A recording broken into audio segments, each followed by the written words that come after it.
afternoon, evening, wherever the hell you are. Welcome back to another episode of Yet Another BS Podcast, or as we like to call it, Yet Another Bullshit Podcast. My name is Dalton, and joining me this week is my good buddy, Jeremy. And I gotta ask, man, how are you? Up and down, up and down. I'm still alive, though. You know how it is. How about you? I know exactly how that is, except I'm more down than up at the moment because, so I've had problems with my right knee for a while. When I was a skateboarder, I took a hell of a fucking fall off a ramp trying to learn how to drop in, and my knee swelled up to about the size of a melon. You know what I mean? Like, it was fucking huge. So I just never went to the doctor. It just healed, and so I've always had knee problems, and I've always compensated by putting more of my weight on my left leg. Now, I am what you call a fat fuck, and that's a lot of weight that I've been putting on my left leg. Well, the other day I go and do some yard work for my grandpa, clearing out some brush and stuff for him because, you know, he's getting up there and can't do it himself. So I go over there, I do that, and while I'm doing it, I'm like, man, I'm going to be sore tomorrow, thinking about my back. Oh, yeah. I wake up the next day, and yes, my back is sore. My sciatica hurts a little bit, but I go to stand up, and my left knee feels like somebody just stuck a fucking needle in it, and I'm like, what the fuck? So I've been a hobbling mess. I'm like a hobbit, a hobble. So what you're trying to say is you're only giving lay down blowjobs for the next week or so. Yeah, probably. No on the knees. No on the knees. They got to lay down to put that dick in my mouth.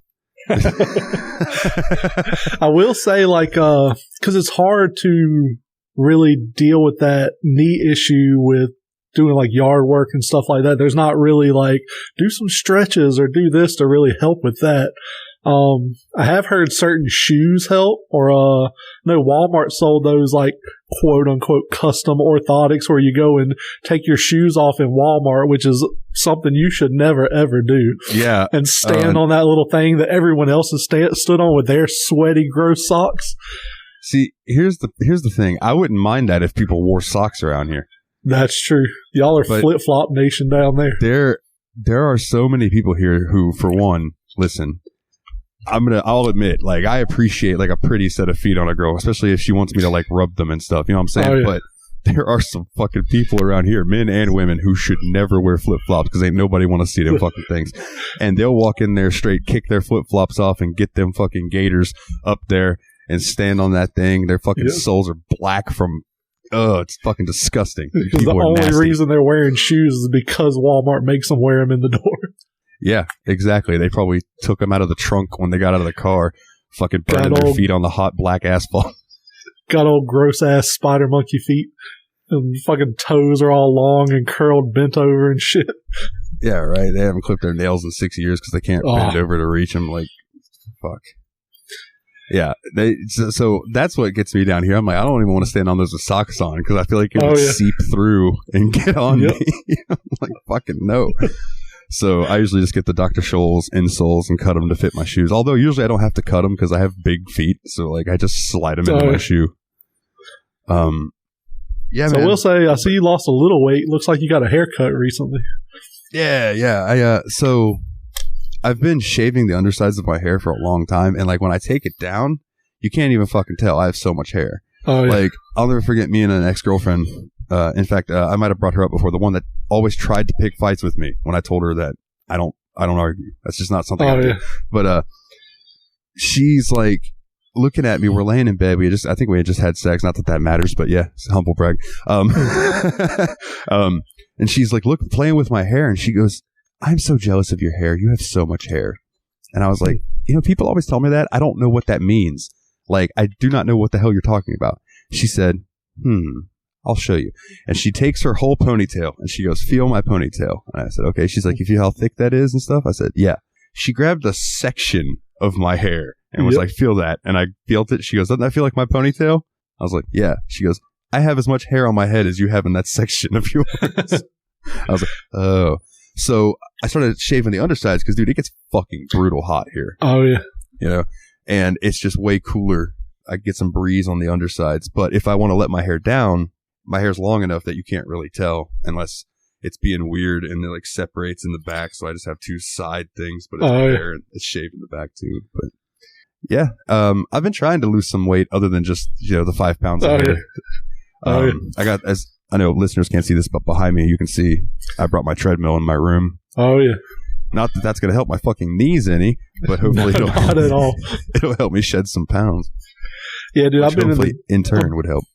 I've been in the gym every morning this week, trying to accomplish the same thing, and man, it is brutal some days. I tell you, dude, I want to look up how much those things cost that are like the little pedals that you can put under your desk. So like if I'm sitting here gaming, I could just be biking while I'm doing it.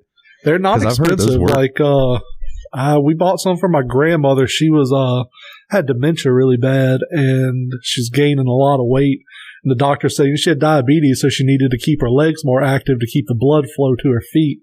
And she said, my mom bought her some of those and made her do it a couple times a day. And I don't think they're bad. Let's see. Oh, wow. You can get like full out treadmills to put under your desk now. Really? That's crazy. Like just Amazon searching what you were talking about. Man, yeah, you can get just full out flat fucking treadmill to just put under your desk and just walk in place while sitting down. I feel like that'd be worse on your knees though. If you're sitting down but you're still flexing your knees all day. Yeah, that would be real. Jesus. I don't know how that would work. Those bike things are more expensive than I thought. The first one on Amazon's $200. Like, dude, you can buy an exercise bike from Walmart for $180. I was going to say, you get a whole fucking bike for that. Jesus Christ. But I think that's one of those that has like the adjustable tension and all of that shit. Just a standard set with a little like tension knob. It's like $35. Not too bad. I would spend probably up to like $60 on one. You know what I mean? Yeah. And if I was going to spend more than that, I'm just going to get an exercise bike and put it where the fucking treadmill's at. Exactly. My thing with it is like I'll go to the treadmill. I do 30 minutes every morning with a 12 incline at like 3 miles per hour, so it's pretty steady. It's about 1.5 miles and like 330 calories burned in that 30 minutes. And like I'm feeling it by the end. But like I'll put a YouTube video on or something like that and just it makes the time go by so much faster than if you're just sitting there staring at the clock ticking down.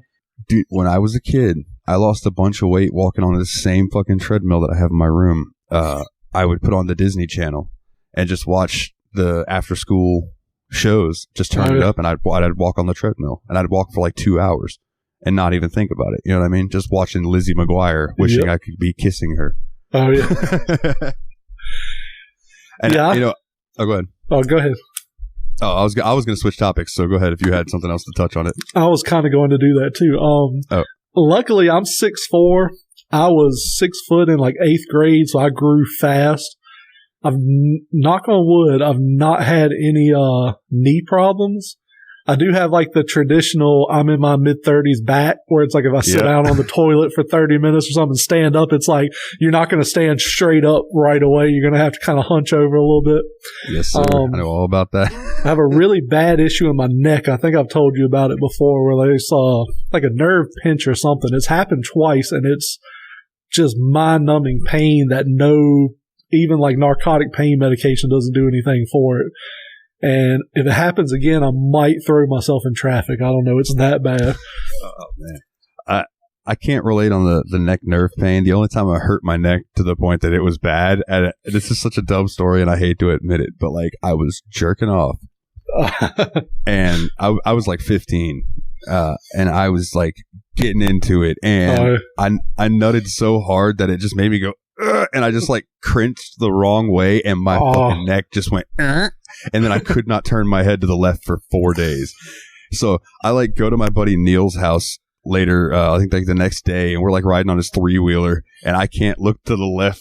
So I'm like, I can't drive this thing, bro. You have to drive because I can't look that way to see if there's anybody coming.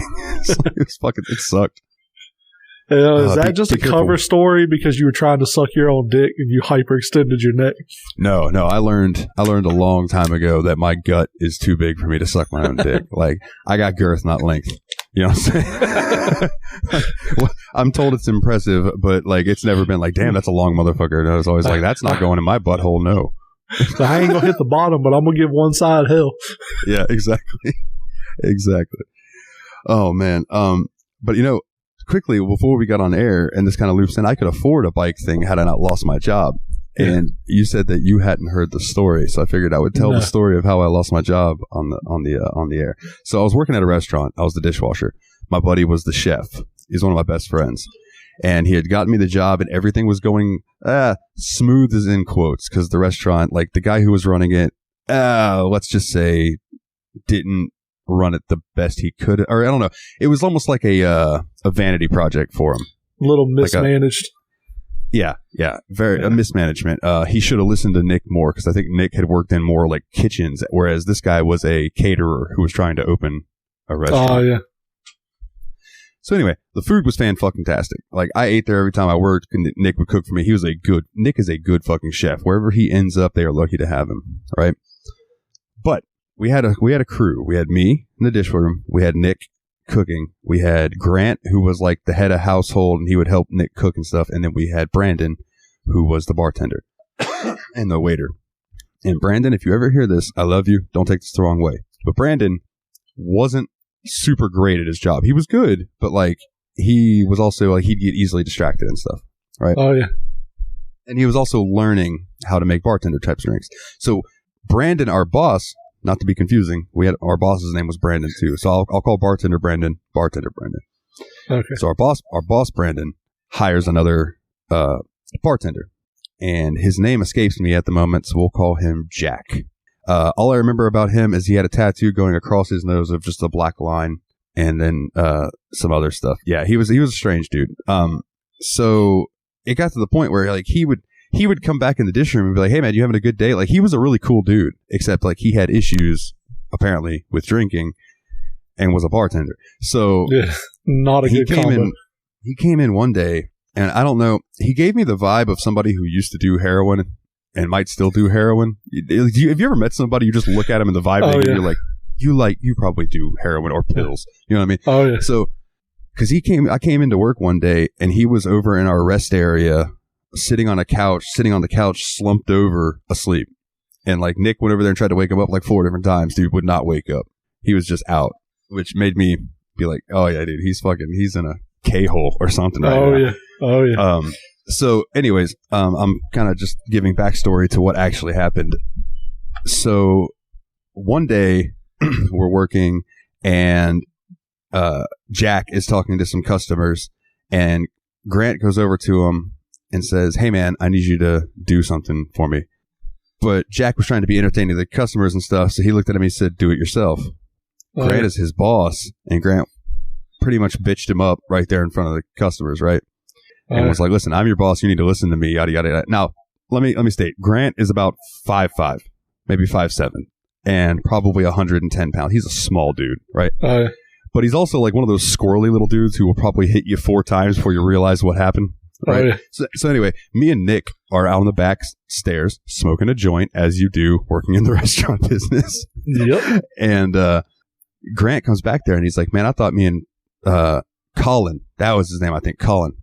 Me and Colin were about to fight in there, and he's like, he got in my face, and I had to tell him, I had to bitch him up, telling him that like I was the boss. As he's explaining this to us, the door flies open, and he comes out, and he gets in Grant's face, and he goes, "If you ever fucking do that to me in front of the customers again, I will beat your fucking ass. You understand me?" And they started like yelling at each other. So me and Nick are like, Nick gets up, puts his cigarette out, and just walks inside.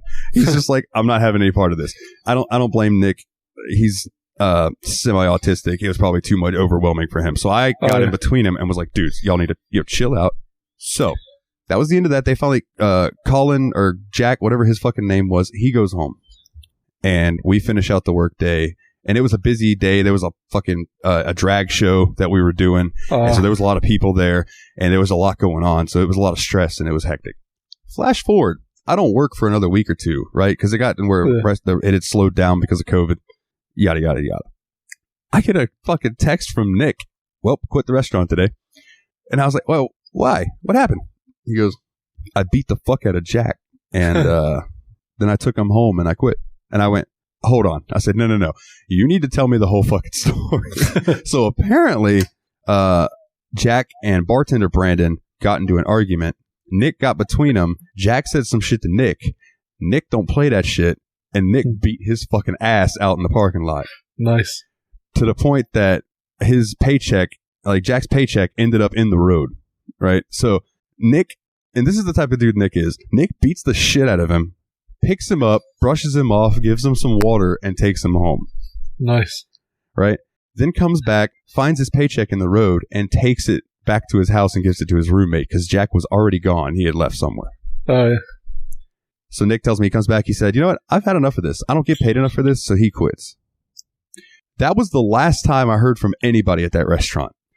Grant quit as well, so I never heard from Grant again. Brandon's my friend on Facebook, and I have bartender Brandon. Haven't heard from him since, and I never heard from the owner. So it was like Nick quit, and I lost my job because of it. I'm like, what the fuck? Oh, that's insane. Dude, but that was such a cush job. God damn. I mean, it was slow, and when it was busy, it was hectic, but it was, our little crew was chill until Mr. Heroin came in. Oh, yeah. You know, it fucking sucked. But yeah, that's how I lost my job. So yeah, I've been looking ever since, and that was about a year ago. Oh, fun stuff. Yeah, gotta love it. But anyways, you sent me something that was very interesting this week, sir, and I would like you to tell the people about it. Apparently, Hank Hill is doing drill rap now. Oh, yes. and I would like you to tell us about it. Let's see. Hank Trill is the artist in question. He is a Hank Hill impersonator, apparently, who does just like trap music, I guess, for lack of a better word. If you have whatever you listen to music on, look up Hank Trill. It is absolutely amazing. I think I sent it to everyone I know. Yeah, it's fucking hysterical. The diss song to Bobby. That was hilarious. It's tremendous. It's just tremendous. Yeah, I listened to it on Spotify, so I can tell you for a fact it's on Spotify. Oh yeah, I found it on there too. I'm almost positive it would be on YouTube. So definitely look up Hank Trill. You will not be disappointed. I almost want to check YouTube now and see if there's an actual music video for it as well. Tell us what you think on the Facebook group. For sure. Absolutely. Which, by the way, what is the Facebook group since we're messaging it? Facebook.com/groups/yet another BS podcast. Not this week. Yeah, I was seeing. Yeah, but yeah, come join the Facebook group. So I have a fun story from last night. My girlfriend and son went to a local carnival. In what used to be a decent town, it's been rapidly degrading the last few years. I was at work. We had a video game tournament at the store, so I didn't get to leave until about 9 or 9:30. She had texted me and said, "Oh, come meet us at the carnival when you get off work." So I text her, I'm like, I'm in a bad mood. My social battery ran out way before the end of the night. I just want to go home. She calls me and she's like, "Oh no, we're headed home now." Apparently they're in line waiting for a ride, and somebody runs into her so hard like they almost knock her over, and she's like, "What the fuck?" Turns around, there's just like a stampede of people running and screaming in her direction. And she's like, "What the fuck is going on?" Our kid is 7. He's husky, so like she wouldn't be able to pick him up and carry him around. So she's kind of freaking out. He's scared because he doesn't know what's going on. She hears somebody say that somebody had a gun. So she's like, "What are we supposed to do?" She's like, gets between a ride and a trailer to try to like be out of the way, but have a line to the parking lot if she needs to run. Said she sees like the local police department pull in and they start ushering people out of the carnival. So she's like, "Okay, we're going to head to the car." She's trying to calm the son down. And so, yeah, it's like people are saying like somebody had a gun, and they get to the car. They're standing there. She's talking to like a guy who had just pulled up that was like, "What's going on?" She's like, all of a sudden she hears like, "Brap, brap, brap, brap, brap," like a whole clip of ammunition just get fired. So she's like, "Get in the car, Jonathan. We got to go." And he's like, "Well, I want to get my new toy out of the trunk." She's like, "No, in the car now. We have to go." She's like, when she's pulling out, like it seemed like the whole local police department, a bunch of state troopers and all showed up. She goes home last night. They're both still freaked out about it. She starts looking on social media and finds somebody with a post that says her and her like 13-year-old son were right there where it happened. And apparently it was some like younger guys. I don't know if they were teenagers or 20s or something. Basically, we're just like, "Man, I'm about to start shooting up this place." And it's like, because they're fucking bored, they're just going to start shooting up a carnival full of parents and kids. And I'm sitting there like, what the fuck is wrong with people nowadays? Because I've heard so much of this kind of just nonsense happening lately. That's fucking insane, dude. And dude, like if my family had gotten hurt, what Liam Neeson did in Taken would have been like a goddamn Care Bears cartoon. Like I'm not above locking somebody up in my fucking attic for 4 or 5 weeks until they die. Like, yeah, no, I don't play that shit. That's like, yeah, dude, fucking A. Jesus Christ. That's intense, man. I'm glad nobody got hurt, or at least nobody that you knew. And like she's concerned about our son because he's 7. She's like, is this something that's going to scar him for the rest of his life? And I was like, I don't know. He's pretty resilient. I think he'll get over it because nothing really, really tragic. Like it was really scary, but it was nothing really tragic that happened. So I think he'll get over it. And she felt terrible today because like he was in the bathroom and he thought she like said something to her about going outside. So she went and hid in the hallway, waited for him to come out of the bathroom and like jump scared him. And she's like, the sound and look of terror made her feel so bad because as soon as he like screamed, she thought about last night and she was like, oh my God, I'm such a terrible parent. I was like, no, like he went outside immediately after and started playing and having fun. So it's not like he's scarred or anything. I was like, jump scaring kids is good for him, I think. It helps them grow if nothing else. Kids love that Five Nights at Freddy's, and that game's all jump scares, isn't it? Oh, yeah. Yeah, exactly.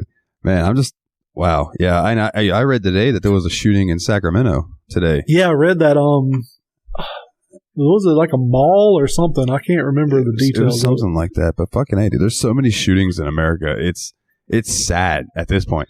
Oh, yeah. It's disappointing. Between shootings, kids falling off of carnival rides and shit, like so much craziness is happening. Like, dude, there's no way anybody our age does not have some form of PTSD at this point. If I can remember, when I put it up on the website, I'll try to remember to, I watched a video and it's a long video. It's like an hour and a half or so. It's about gangs in Jacksonville, which is like an hour away from me or so. Oh yeah. It's these 2 rival gang crews that are also rap groups.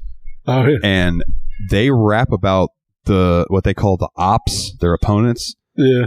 They rap about dead ops and like people they've killed and like they so much disrespect going on. It is insane. Oh, yeah. It is insane to the point that I'm like, fuck, I don't really feel like going to Jacksonville anymore. I don't want to get shot just in a stray bullet in that side of town because that's the side of town I drive through when I go there. Oh yeah. Fuck that. Yeah, I had an opportunity to go work in Jacksonville at one point, and I asked a friend who worked there, I'm like, what is that area like? He's like, oh, it's ghetto as fuck. It used to not be, dude. And there are sections, there are like 3 sections of Jacksonville. There's the rich artsy-fartsy area. Yeah. There's like the downtown where all the happening stuff is at, and then there's the ghetto, and like that's what you get. There might be some suburbia sprinkled in there, you know what I mean? Oh yeah, that's kind of like Durham here. Like Durham is nationally notorious for being this horrible crime and gang riddled town. Dude, it's been gentrified. Like it's all like almost entirely hipsters and like vegan cafes and all this crazy shit. Now there's still sections of Durham that you probably shouldn't hang out in, but yeah, like it's not anything like it used to be and how it's portrayed a lot of times now. Jacksonville's to the point that like I think it's Cat Williams did a special in Jacksonville, and he was like, some towns have like where they tell you there's like a section of town you need to avoid, and he's like, Jacksonville has it broke down to roads, streets. He goes like, if you put into your GPS 103rd and Moncrief, your GPS will just say no. And he's not fucking lying, bro. That is like the area. Is 103rd Moncrief, around that area, dude. That's where like a lot of shootings and stuff happen. Yep.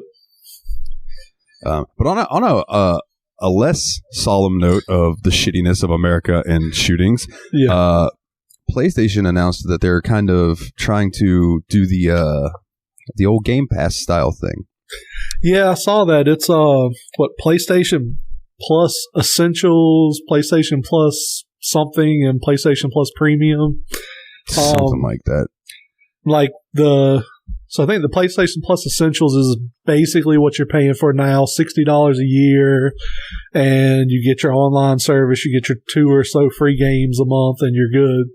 Then there's another step that you get all of that stuff plus a selection of PS4 games that they'll let you play for free. And then there's the big daddy that's $120 a year that you get a bunch of like PS1, PS2, PS3, and PSP, and I think Vita games you can access and play as well. Like you're not getting the games for free. It's kind of like Game Pass where as long as you have the service, you can play it. Yeah. And I don't know your opinions on it, but the one thing I saw on it was people bitching about the price. Because they were like, oh, the standard's $60, the middle tier is $110, and the top tier is $120.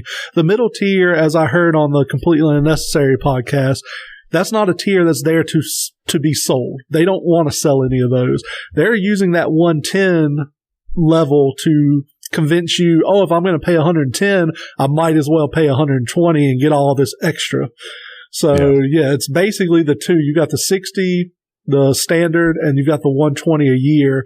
And a lot of people are bitching about the price increase. Honestly, I don't think it's that bad. If you figure up Game Pass, you're getting Xbox Live and you're getting Game Pass, EA Play, and there's something else in it I can't remember. But it's $180 a year, but you can't buy it yearly. You can only buy it monthly. So, I mean, it's $60 a year more than this PlayStation Plus Premium.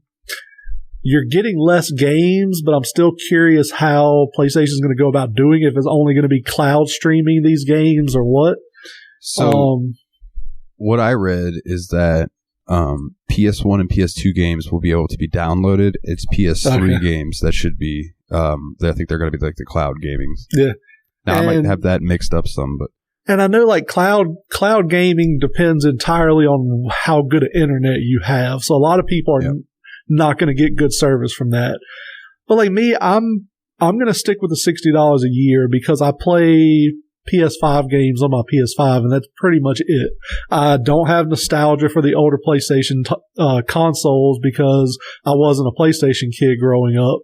So I'm cool without it. Maybe eventually, money gets a little bit better. I might sign up for it just to have it, but I'll definitely wait until some solid reviews come out on it, on how the service is, how reliable it is, how quickly they take games off and put games on, and stuff like that. I want to say that if I do end up spending money on it, it's going to be solely based on what's available on PC. And unfortunately, the only way to get the access to the PC stuff is doing the $120 a year. Yeah, this is true. I'll have to, that's an investment, you know what I mean? But if there's a good enough selection to be available for me to shoe in onto my other podcast. Because I've been telling Nate and Willie over on the Steam Machine podcast, shout out, Steam Machine podcast, PC gaming podcast. Anyway, I've been telling them, hey man, technically RetroArch, I call it RetroArch. I don't care if it's RetroArch. Yeah. I hate saying RetroArch, so it is RetroArch to me. See, just throwing that out there. I say Arch, but I also don't use it that often, so my opinion doesn't really matter. I kind of like to revel in the chaos of it all. So, but that is technically available on Steam now. You can get a version of it that has its own modules and things for the Steam version. So that opened up a whole world of games because technically we're playing them through PC means. Yeah, technically. I'm just saying. And they're like, "Oh God, don't say that." No. They're game for whatever. They're cool dudes. Time to play South Park on PS1.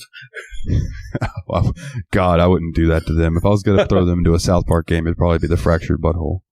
See, I like the Stick of Truth. I did not like the combat changes they made to Fractured Butthole, where they made like the grid movement and stuff. I understand that's more of a proper strategy style. I don't give a shit. I didn't like it as much. Like I haven't finished that one yet because I just couldn't get past the combat of it.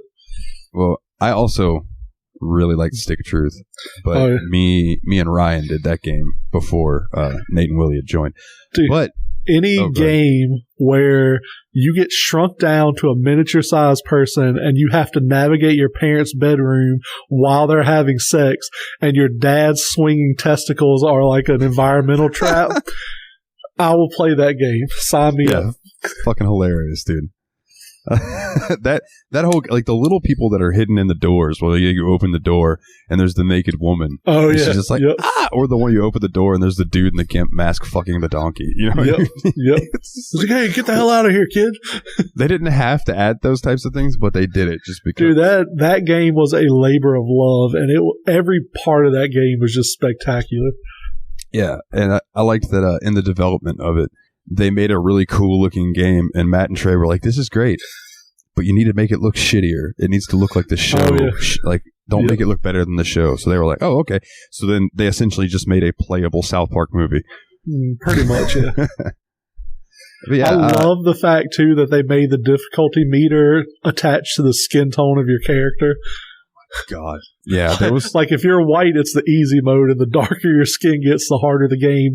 They said that's not actually true. It's just a gag from the show. I think it's because how Cartman will react to you. Yeah, because Cartman's such a shithead. Yeah, I remember. I think if you make a black character and then you choose the class Jew, which is like the cleric, Cartman's like, a black Jew, huh? So I just guess we're never really going to be friends. And you're just like, Jesus Christ, Cartman. Oh, yeah. There's definitely some racism in there, which, I mean, it all stems from the show, too. They didn't deviate much from the mentality of the show at all. In the Fractured Butthole, there's a door that you have to know the password to get into. And if you look the password up and try to put it in before the game tells you, Cartman shows up on screen in a dressed like Bill Belichick, and he goes, "Hey, Tom Brady, why you trying to be a big cheater? You don't need to. You just keep doing it." He just has like a ton of Tom Brady jokes that he just keeps spitting at you every time you try to cheat. Cracks me up. But yeah, to close it up, the PlayStation thing, I'm looking forward to that. If just highly dependent on the PC selection. Oh yeah, I can see that. Like I said, I'm probably not going to sign up for it, at least not right away. But we'll see how it goes later in the year when they kind of flesh it out a little more, or if they have some kind of monumental deal like Xbox did, where it's like, oh, if you have Xbox Live Gold, we'll upgrade every month of gold you have to Game Pass for free. So I know people that went and bought like 3 years worth of Xbox Live Gold and got it all converted to Game Pass Ultimate for free. Hell so, yeah. I mean, like, if they do something like that, maybe so. Yeah, right. So, yeah, the next topic we were talking about, I want to preface this by saying specifically fuck Mark Zuckerberg, but fuck anybody in that elite class, anybody who controls social media. Yeah, just fuck them. Because Facebook, it has come out now that when TikTok, I don't know if you remember, TikTok was just becoming a really big thing in the US, and all of a sudden the government and everyone were like, we have to stop using TikTok because it's collecting our data to send to China.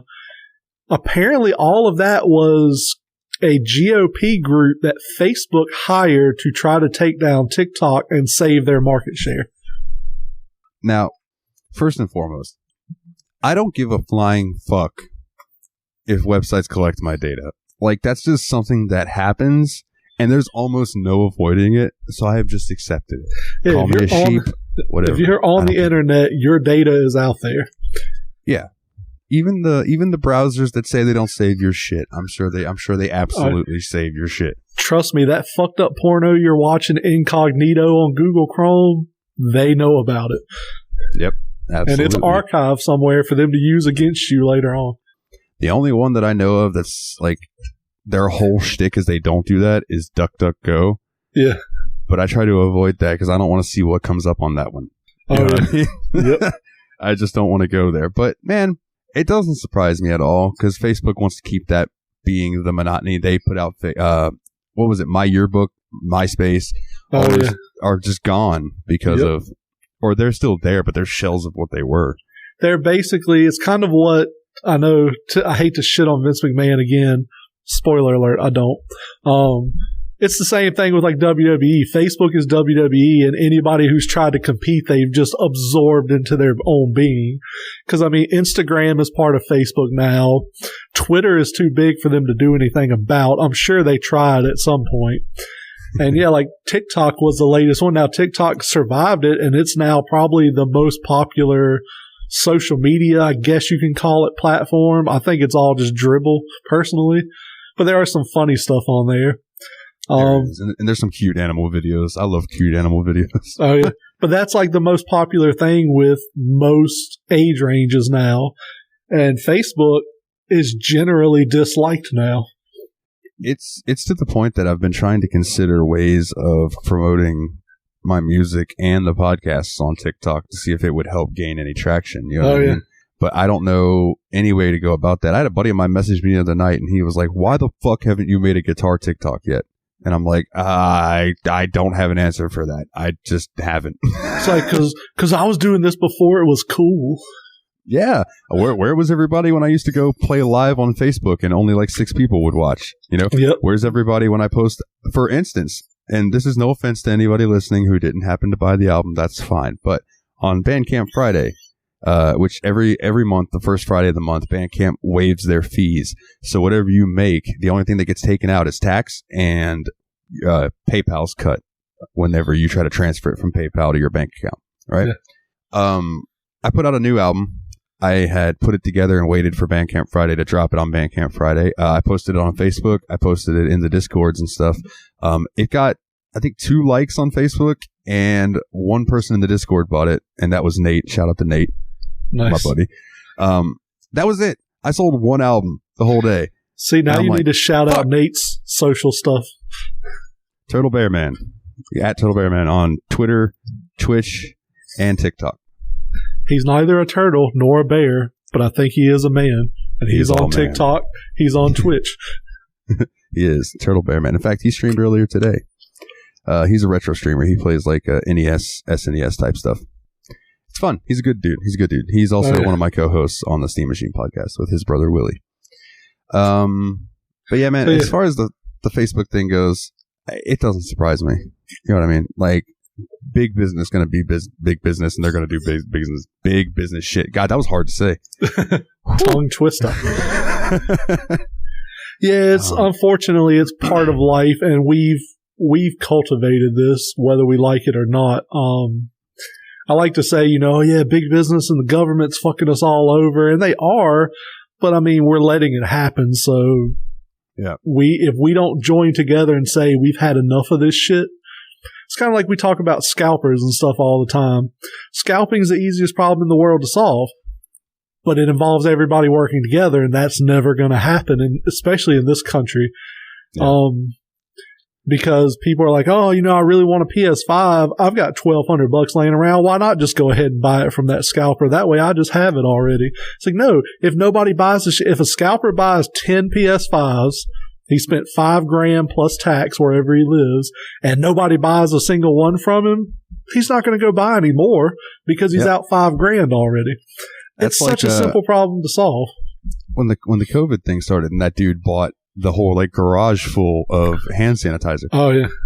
And then he ended up, not only did he not sell any, I think he ended up getting in trouble for it. Oh yeah, the government came down hard. He had to donate it all to local shelters and stuff, and they said that he still may have faced criminal charges for it because they classified it as hoarding medical supplies during an emergency.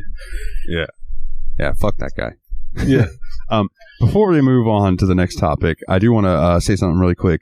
If anybody sees a PS4 Pro, obviously PS5s are expensive and hard to find, but a PS4 Pro for a decent price, let me know. Thank you. I will keep an eye out, sir. So everybody's talking about it. So I wanted to, let's talk about it. The slap heard around the world. Old Will Smith slapping Chris Rock right in the face. Yep. Which I want to say, fuck the Oscars on this topic, because they really should have done more about that. You can't let someone of influence like that physically assault someone on national television and just do nothing about it. Because then you're telling these kids that, hey, if I become an actor, I can just do whatever the hell I want. Nobody's ever going to stop me. Not only that, dude, it sets a precedent that if a comedian offends you, you can go up on stage and slap the shit out of them. Exactly. I think it was Kathy Griffin who said she can't wait for the next show she does where it offends somebody and they come up on stage and slap the shit out of her because they saw Will Smith do it. Yeah. Yeah, there's been a lot of comedians that's been the way that they're looking at it is like, dude, this could affect my livelihood type thing. You know what I mean? Oh, yeah. And I have a couple of opinions on it. Like, one, people take comedy way too fucking seriously these days. Oh, absolutely. Like, there are comedians and jokes and stuff that are supposed to offend you. That is the point, because it offends you and that makes other people laugh at your expense. That's just the way it works. Like, if I got mad at every fucking fat joke I ever heard, I would be a miserable piece of shit. More so than I already am. You know what I'm saying? Dude, I'm 6'4". I have a form of Tourette's that causes me to blink all the time and twitch a lot. Like, I think I have a weird voice. I'm kind of goofy looking. Like, dude, if I got personally offended every time somebody cracked a joke or like poked at me about shit that I have physical ailments of, dude, I would be in fucking jail for killing somebody by this point. Sometimes you just got to shake your head, say, fuck them, and let it go. Yeah, and especially since 2 jokes later, it'll probably make you laugh because it's probably at somebody else's expense. You know what I mean? Exactly. Like, you just got to learn to, for lack of a better term, roll with the punches, not throw them. Yep. That's what we were always told growing up was, if somebody's picking on you and you show them that it bothers you, they will never stop. It's like if you just say, whatever, I'm a fat shit, blah, blah, blah, blah, they're going to be like, oh, it doesn't affect him. Let's go pick on that other kid. Dude, perfect example of that. I was in 1st grade out on the playground, and there was these group of girls that would always run up to me and my buddy Colt and kick us in the shin and in the dick. They would just run up and kick us in the shin and the little dick kickers.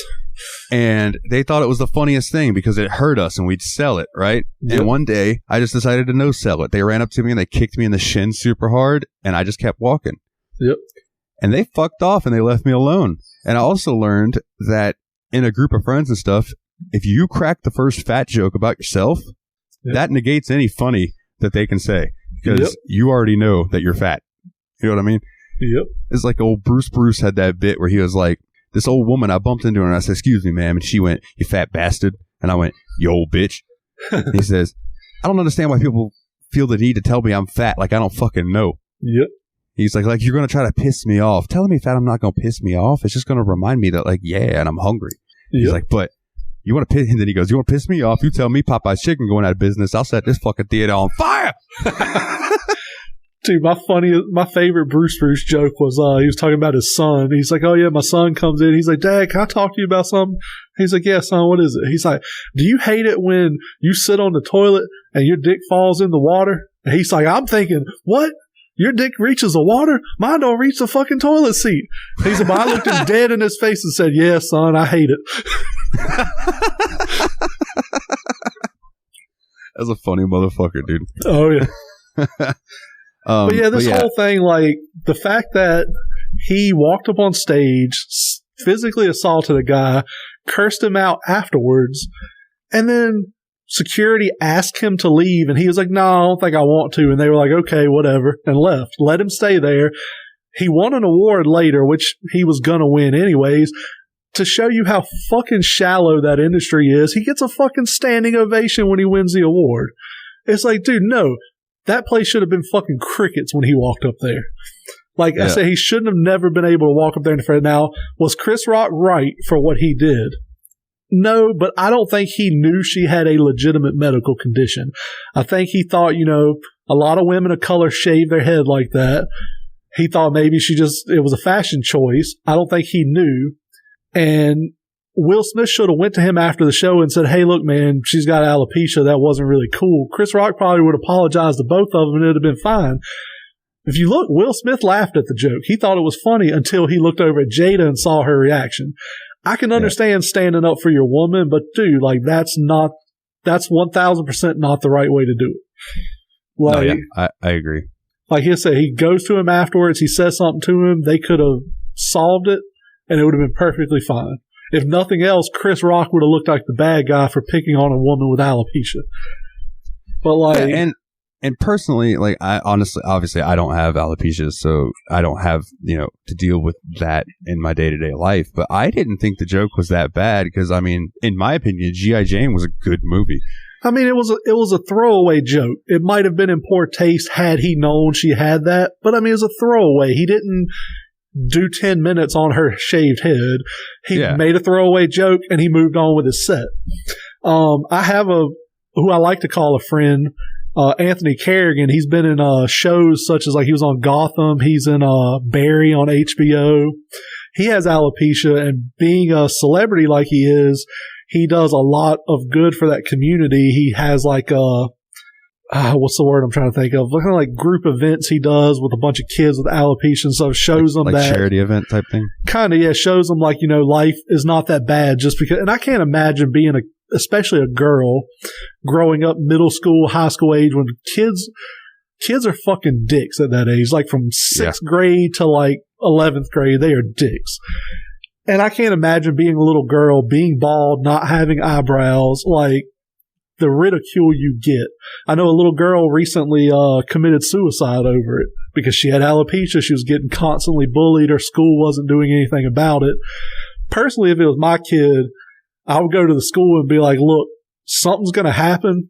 You can take care of it or I can take care of it. If you want me to take care of it, you're going to have a shitload of paperwork to fill out because I'm going to find out who these kids are and I'm going to go beat the shit out of their parents in front of them. Like, dude, I love my kid, and that's something that, like, it's very hard when you hear, like, some kid make a smart-ass comment or pick on him. Like, dude, I'm 36 years old. I'm 6'4", 270 pounds. Like, I want to go over here and fucking drop kick this little kid, but I'm like, no, I can't do that. So I tell my kid, I'm like, dude, if he's picking on you, kick him in his dick. Like, I got your back, dude. Absolutely. A swift kick to the dick. And if he's got something to say about that afterwards, break his jaw. Yep. And I tell him, like, you kick him in the dick. If his parent comes over and says something, I'll go get in his parent's face because I'm a big guy. Most people don't want to be confrontational towards me. And dude, I'll kick his dad in the dick. Yeah, you know me. I have a lot of pent up aggression. Like, I just need an outlet for it. So yeah, like, but I don't like the fact that he's showing kids that if you make it, you can do whatever you want. You're not even going to get in trouble. People are going to applaud you for going and physically assaulting somebody.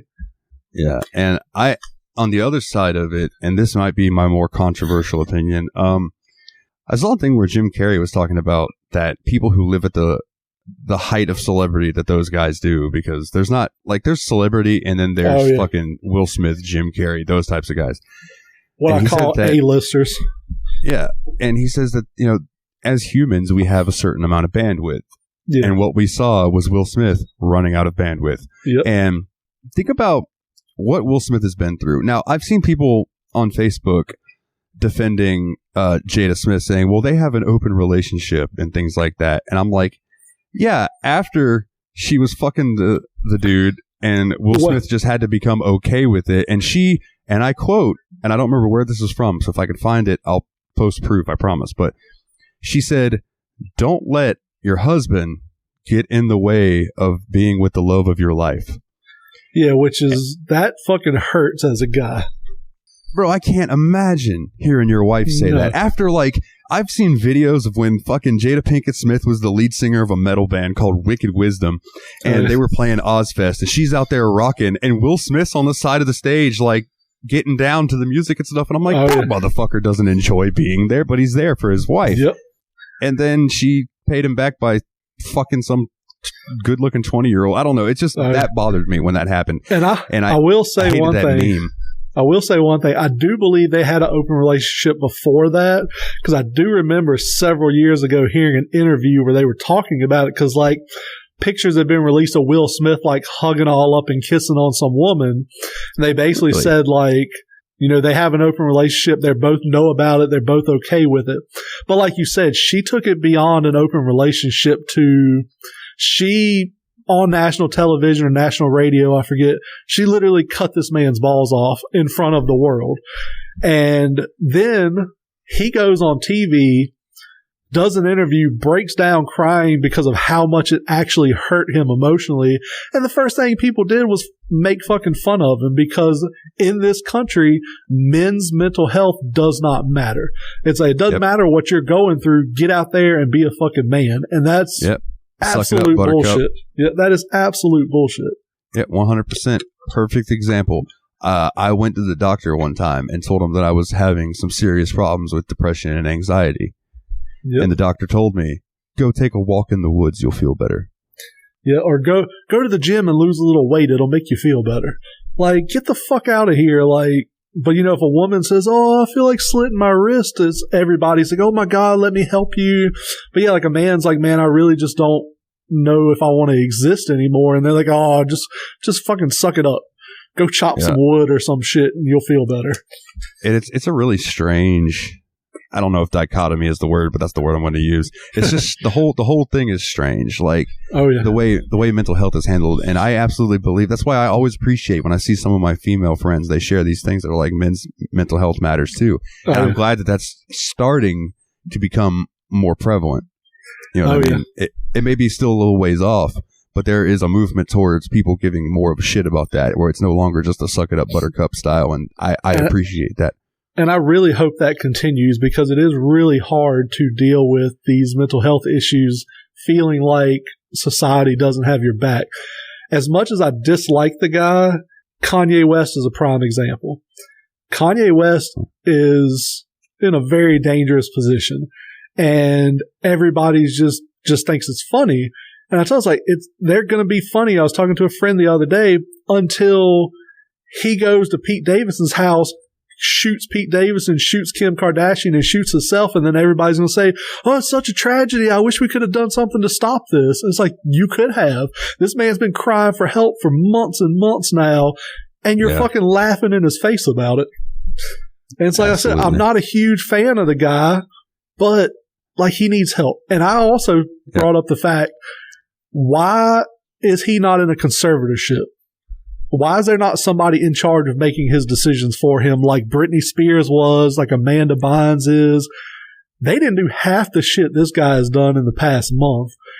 And he's perfectly free to make all the... Dude, the day after the Oscars, I saw a thing that said the CCTV screenshots of Kanye West outside Pete Davidson's house dressed up as a postal worker. And it's like, dude, y'all are fucking laughing at this shit. What if he had a gun in that box and he was waiting for Pete Davidson to come outside so he could shoot him in the head? Like, dude, this is not creepy. Yeah, this is not funny. This is serious. Something needs to be done about it. I really hope, supposedly he said he's going to stop and he's seeking help. I hope he finds the help he needs. He gets himself in a better situation, because it's scary watching this happen. Because like you said, like it's like watching a train run down some train tracks that, the bridge is out, and like, that train's going to crash, but there's nothing you can do but stand there and watch it. Yeah. Yeah. And that's really to anybody who's listening. If you deal with mental health issues or anything, like, don't feel some type of way about it, dude. Go get some help. Oh yeah. Find some way to get help. There's so many resources out there, and I know, like, running my own business, times are tough. It's hard to afford therapy and stuff, but like, try to find a way, because it's way better than the alternative. Yeah, absolutely. Absolutely. So next up, okay, so I have 2 topics left for me, and then we'll get into some community questions. This first one, I'm going to change some names in case they ever listen to this, but if they ever listen to this, it doesn't matter if I change their names. They will absolutely know who I'm talking about. But still, out of respect. So I had a buddy of mine. We'll call him Derek. He would probably get mad if he knew I called him Derek. No offense to any Dereks, but anyway. So we'll call him Derek, and we'll call his wife Lucy. Okay? Now, they were always having parties, keggers, all that kind of stuff, going out there having a good time. Me and my buddy Kyle, who used to jam with me, would go out there and play shows and just have fun, play some metal, drink some beer. It was a good time. I came up with this idea because I just wanted to have a weekend where me and a couple of the bros got together, got some fucking beer, got some pot, got our fishing poles, grabbed some dice, go to Goldhead, which is our local state park, and get a cabin and just spend like, a long weekend out there drinking, smoking, fishing during the day and playing D&D at night. Right? That was my plan. So I go over to their house and I say, hey man, this is my idea. And he's like, oh dude, that sounds cool. And Lucy is sitting over on the computer and she's like, oh yeah, absolutely. You guys should 100% do that. That sounds great. And then I don't remember what did I say his name was? Derek? Yeah, Derek. Yeah. I said, so Derek looks at me and he just gives me this look. So the next time me and him are talking, he says, yeah, I probably won't go. And I'm like, why not? He goes, because I could tell in the way that Lucy was reacting that if I go, it's just going to be trouble for me afterwards. But she was still hell-bent that we should plan this trip. So about a week goes by. Now, granted, this is just ideas. We hadn't set a date. I was just trying to see who wanted to be interested. That way we could divvy out how much it's going to cost, yada, yada, yada. Oh, yeah. So I get a text message from Lucy about a week later. Hey, I liked the idea of your trip, so I decided to plan one where the girls can be involved too. Oh. And we're all going to go to Daytona and get a hotel and go bar hopping and go to the strip club and all this type of stuff. So immediately I'm like, one, what the fuck? And two, I can't afford that.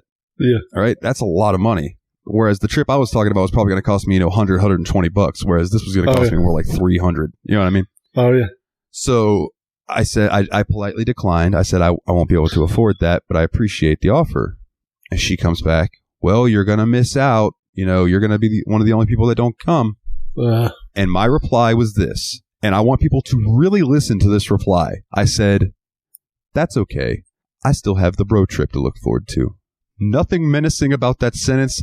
I typed it just being like, well, it's all good. I hope you guys have fun. At least I still have this thing to look forward to for myself. Now, how Lucy took that was, fuck you. I don't want to be around you.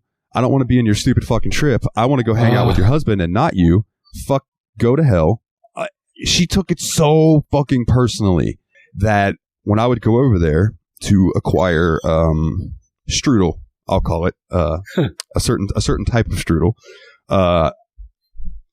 she wouldn't talk to me. Like, she would interrupt mid-conversation and start talking to Derek. I almost called him by his real name there. I started talking to Derek and would just ignore my existence like I wasn't even talking and stuff. And finally, like, I asked him, because we worked together every now and then. This is before I worked with him full time. I asked him, I'm like, what's the issue here? And he tells me, she got offended because you didn't want to go on the trip, but you had the bro trip to look forward to. It made her feel like you didn't want to hang out with her. And in my head, I'm like, I don't. You're my bro. Like, why would I want to hang out with your wife? I mean, I get hanging out with both of you guys. That's cool and everything. And when we're at your house, but like, dude, I would like to just hang out with my bro too. You know what I'm saying? Oh, yeah. And no offense to her. It's just like, I don't know. Sometimes just hanging out with the dudes is a more relaxing time. I don't know how to explain it. No offense to any ladies listening. But so that ruined the whole fucking trip. We never even went on the trip because this whole thing got, so it spiraled into, we were at a party one night. We had played a show and me and Kyle played half a set and about 5 people at the party were watching us. The rest of them were playing beer pong, yelling, having a good time. Oh, yeah. So me and Kyle were like, you know what, fuck it. Let's not play the second set. Let's just go and have a good time. We're not getting paid. We're just having fun. So Lucy and her friends come walking by in their little catty chatty group. And she looks at me and she goes, oh, you guys aren't going to play anymore? And I'm like, nah, I think we're just going to chill and, enjoy the party with everybody else. And she goes, oh, okay, that's fine. And as they turn to walk away, I hear her say to her friends, it's a good thing we're not paying them. So immediately in my head, I'm like, well, bitch, if you were paying us, we'd have played the second set. Exactly. You know what I mean? Like, what the fuck? So anyway, we go out. I have some drinks. So I start feeling pretty loose. We're smoking some things of the green. I don't want people to think I'm out there smoking crack or anything. No, we're smoking some pot and some meth. We start. Me and Derek liked to freestyle rap, and we would always freestyle rap back and forth with one another because he's a rapper. And so me and him were like freestyling. And this other dude, Shay, was giving us topics to rap about. So while I'm rapping, Lucy, I about called her by her real name. Lucy and her friends are sitting at this picnic table, like 2 or 3 feet away from us, right? and I can hear her laughing and talking loudly about how it's not fair that my fat ass has these big old titties and she doesn't have titties and all this type of stuff. So I'm trying to ignore it, and I'm still rapping. Still rapping, but my inner asshole is puckering. Right? So I'm still rapping, and she keeps going on, and finally I went, you know what? Fuck it. That's it. And I went, I pointed at her and I said, you think you a funny bitch? You really want to play this game? I remember in high school, everybody knew your name. And I gave her a 4-finger salute because everybody called her in high school 4-Finger Lucy, even though, that's not her real name, but 4-finger thing. Yeah. I never called her that. I never really hung out with her or knew that crew in high school, but I knew of that. So I said that, and her fucking demeanor, her face washed of all color, bro. Looked like that door behind you on the wall, just fucking solid white. And she just gets this like, that fucking look where they're just like, Oh, yeah. And she gets up, and her friends like, oh my god, oh my god, I can't believe he said that. Oh my god. And they walk away. And I look at the people that I went to the party with, and I was like, we might want to start getting shit ready to go. And Derek disappears, and he comes back, and he walks over to me, and he's got his head kind of down, and he walks up to me, and he puts his arm around me, and he goes, I love you, right? And I went, I'll get out of here. And he went, yeah, I think that'd be for the best. And I'm like, yeah, no worries. So she comes back out, and here's the kicker. She comes back out, and everybody that came with me is like packing up, getting ready to go. And she's like, oh no, Josh, you can stay. Danny, you guys can stay. Like, you guys, she tells everybody they can stay but me. Yeah. And all of them left and went back to my house, and we just fucking continued the party back at my place. Nice. But like, really, was all of that fucking necessary because I didn't want to go on your fucking stripper trip? Like, what the fuck, man? I feel like what I said was not nice, but I do not think I was the asshole in that situation. No, probably not. And the only other topic I wanted to bring up was WrestleMania Night 1. Before we do that, I want to tie that topic up with one little bow. Yeah, please. Guys, do not invite your girlfriends or wives on bro trips. Like, I know that's not what happened in this situation, but it happens a lot. Your girlfriend is not, quote, one of the guys. Your friends do not, quote, like hanging out with her. If you have a girlfriend and your friends love hanging out with her and want her to go on every time y'all go out, it's because they want to fuck her. I'm going to tell you that as a guy, they want to fuck her. That's why they want her around all the time.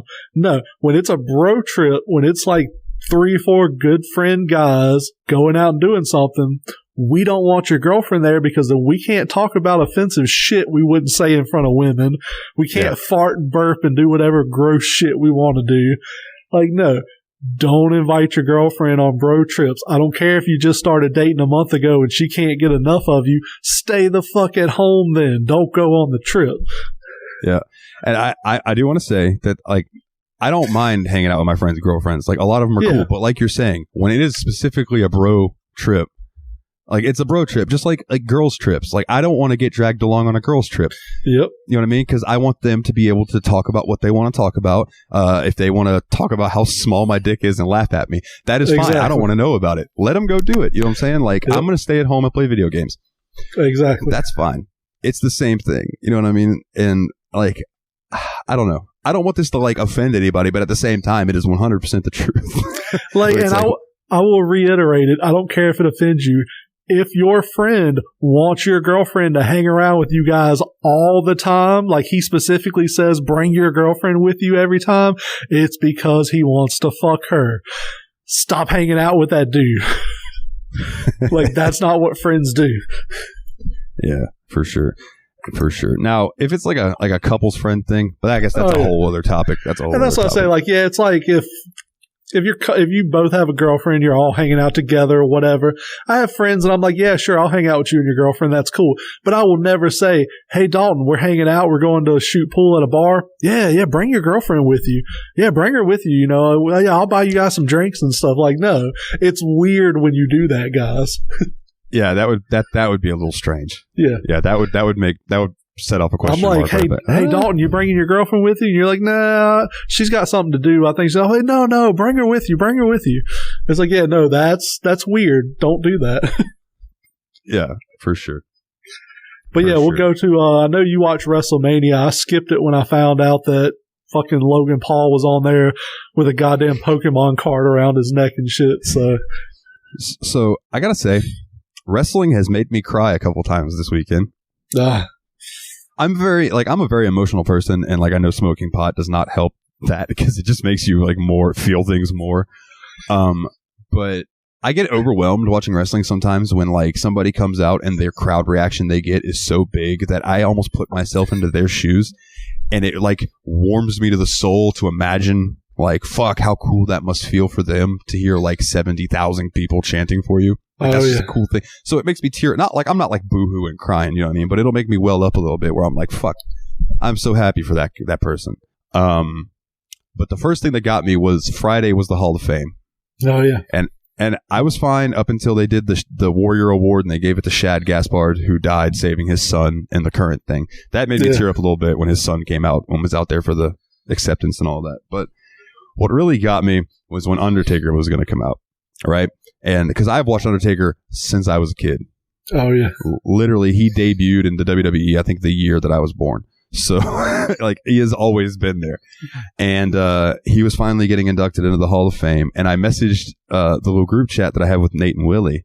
And I said, if there's a thank you Taker chant, I am going to cry. It did not take that. It was the first bong and the lights going off that I was immediately just like, oh God. And then I sat there teary-eyed for like an hour and a half watching his Hall of Fame speech, and it was fucking wonderful. I loved every minute of it. Flash forward to last night. I waited till WrestleMania was over and then I could watch it and skip through what I wanted to skip through. So I kind of watched the first match, which was a tag match. I think Usos versus some team, Nakamura and somebody they call Boogs or something. I don't really know. So the matches that stuck out to me, Seth Rollins didn't have an opponent. It was supposed to be a surprise opponent. Everybody knew it was going to be Cody Rhodes. Turned out to be Cody Rhodes. The pop he got made me tear up. He got a massive pop when he came out. And that match... Oh, go ahead. I don't like his face. I don't know what it is about. Like, I've never watched him wrestle. Like, I have no opinion of the man other than I hate his face. Like, he just he looks like a douchebag. Like I said, I'm not saying anything about the guy. Don't like come beat me up. I know you're familiar with North Carolina, Cody. Like, I just don't like his face. I don't know if it's the haircut or what, but he just doesn't do it for me. Well, anyway, continue. Well, him and Seth Rollins had what is definitely probably my match of the year that I've seen so far. I haven't seen all the matches that have happened this year, but like of the ones I've seen, dude, they had a good fucking match. But how can it be match of the year and not happen on AEW? I know, right? Fucking the internet would shit itself. What's going on? What is WWE anyways? Is that like a new upstart? Never heard of that before. One of the other matches. So there was a match between Becky Lynch and Bianca Belair. I really like both of those women, except I can't stand Bianca Belair's ponytail. It is like 4 foot long, and she uses it as like a weapon and like whips, and she can like make the bull whip crack with it and stuff. Oh yeah. And it's just, I don't know. To me, it's just, I don't want this to come off offensive or anything. It's a dumb gimmick. Like, I would much rather see her with like shoulder length or like longer hair, you know what I mean? But not this long ass ponytail that she uses as a weapon and all. It's just dumb. I think I saw her in like a 2K22 clip I was watching, and I'm like, why the fuck is this chick's like, she's like 5'2" and her hair is like dragging on the mat behind her. I was like, what the hell? Like, that seems fuck, bro. That seems really dangerous just from a safety standpoint in wrestling. Yeah. No, I agree. And it just, I don't know. To me, it's just, if she cut it, dude, like that wouldn't bother me in the slightest. I know there would probably be people on the internet that would flip the fuck out, but I would probably like her more. And that feels weird to say that I don't like her because of how long her hair is. It just seems like very petty, and I am very petty, I guess. But I mean, I don't like Cody Rhodes because of his face. So I mean, yeah, there you go. We all have our things. So the next one that stuck out to me was Charlotte Flair and Ronda Rousey. Which, you know my opinion on Ronda Rousey. Yeah, so it was a good match. I'll give them that. Like, they did good for what they were out there to do. I don't know. I don't think Ronda Rousey fits well. I'll give her this. This match proved to me that she's got something in her that she can do it. She just needs more time. She's green, is what they call it. She's new. You know what I mean? And they're putting her on a massive stage because of her star power. When really, like, she probably would have done good to go train in NXT for a year off TV, then come to the main roster. Personally. But her name sells T-shirts and tickets and shit, so she gets a free pass, which I personally feel like is a little offensive to the guys and gals that are down there working their ass off at the bottom trying to get that break. And it's like, oh, this chick who, essentially failed at UFC once she had any worthy competition just gets a free spot. Well, I don't agree with it. Like you said, she should have started at the bottom and worked her way up. And there are a lot of people that in the wrestling business that feel that way about when veterans come back for a match at WrestleMania. They're like, well, that's a spot that could have been taken by somebody who's active on the roster. Oh, yeah. But I'll say Ronda Rousey looks good, dude. Like, her first run, she was all still, like, cut and muscly from doing UFC stuff. But this time, she had a little meat on her. I guess maybe some mom weight left over. Like, she looked good, healthy. Like, that's good. And strong. Like, that, I know that bitch is strong. You know what I mean? Like, that's no question. But it was a good match. She lost. Charlotte beat her. Yes. Charlotte, there was some fuckery with the ref. You know what I mean? And then while Ronda was distracted, Charlotte came up and gave her the biggest boot I've ever, just kicked the shit out of her face.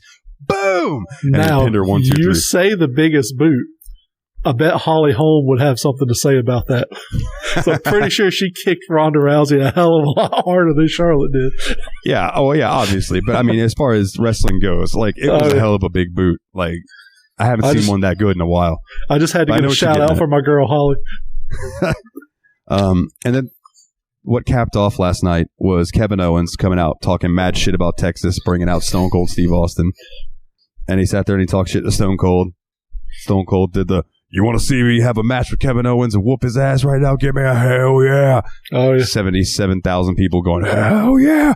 One of the funniest parts, though, was the crowd was silent listening to Kevin Owens, or they were booing Kevin Owens, and then they were silent as Austin was about to respond, and Austin just goes, in about 5 seconds, you're going to have 77,000 people calling you an asshole.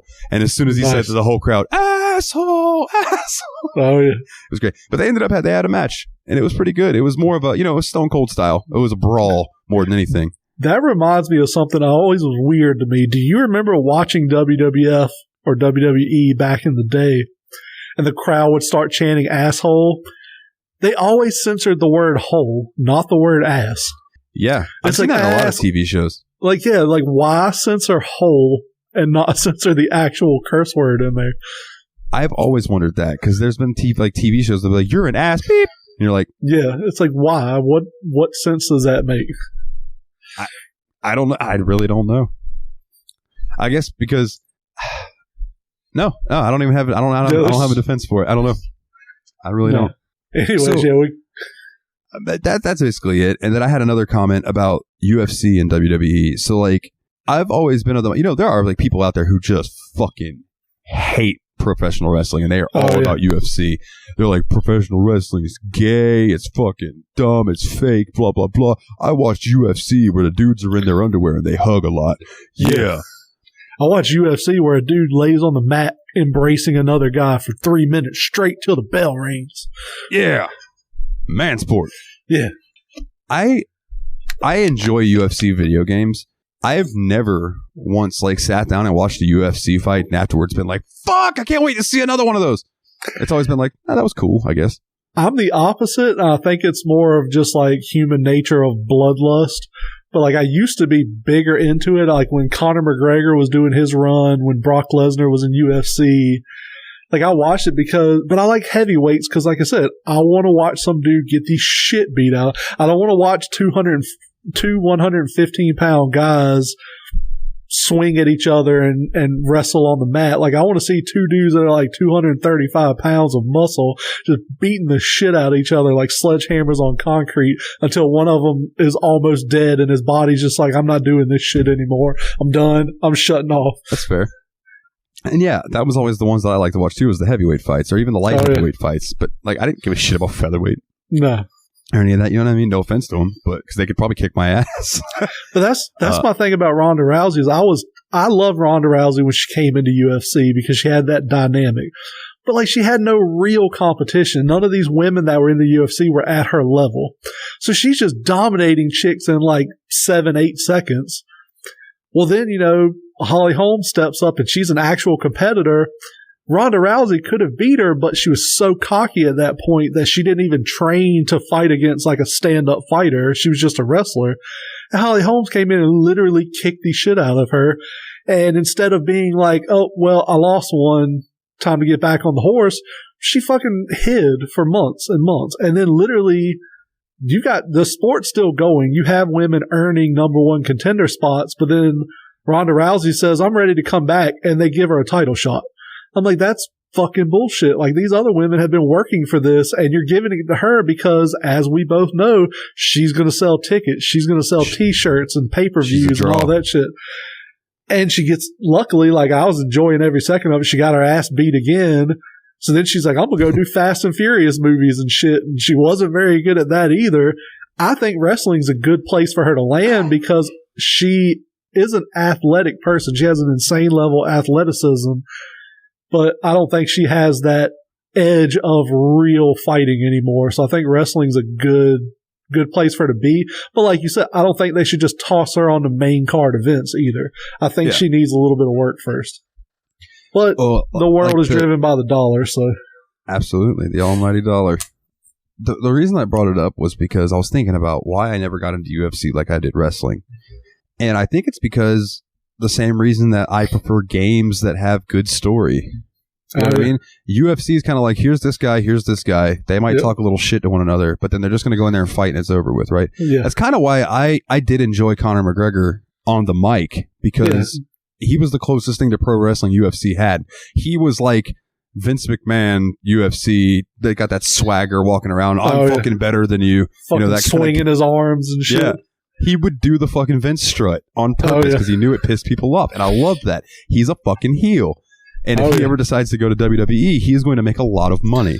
But like WWE and stuff, there's storyline to it. You know what I'm saying? And it's soap opera-esque, yeah.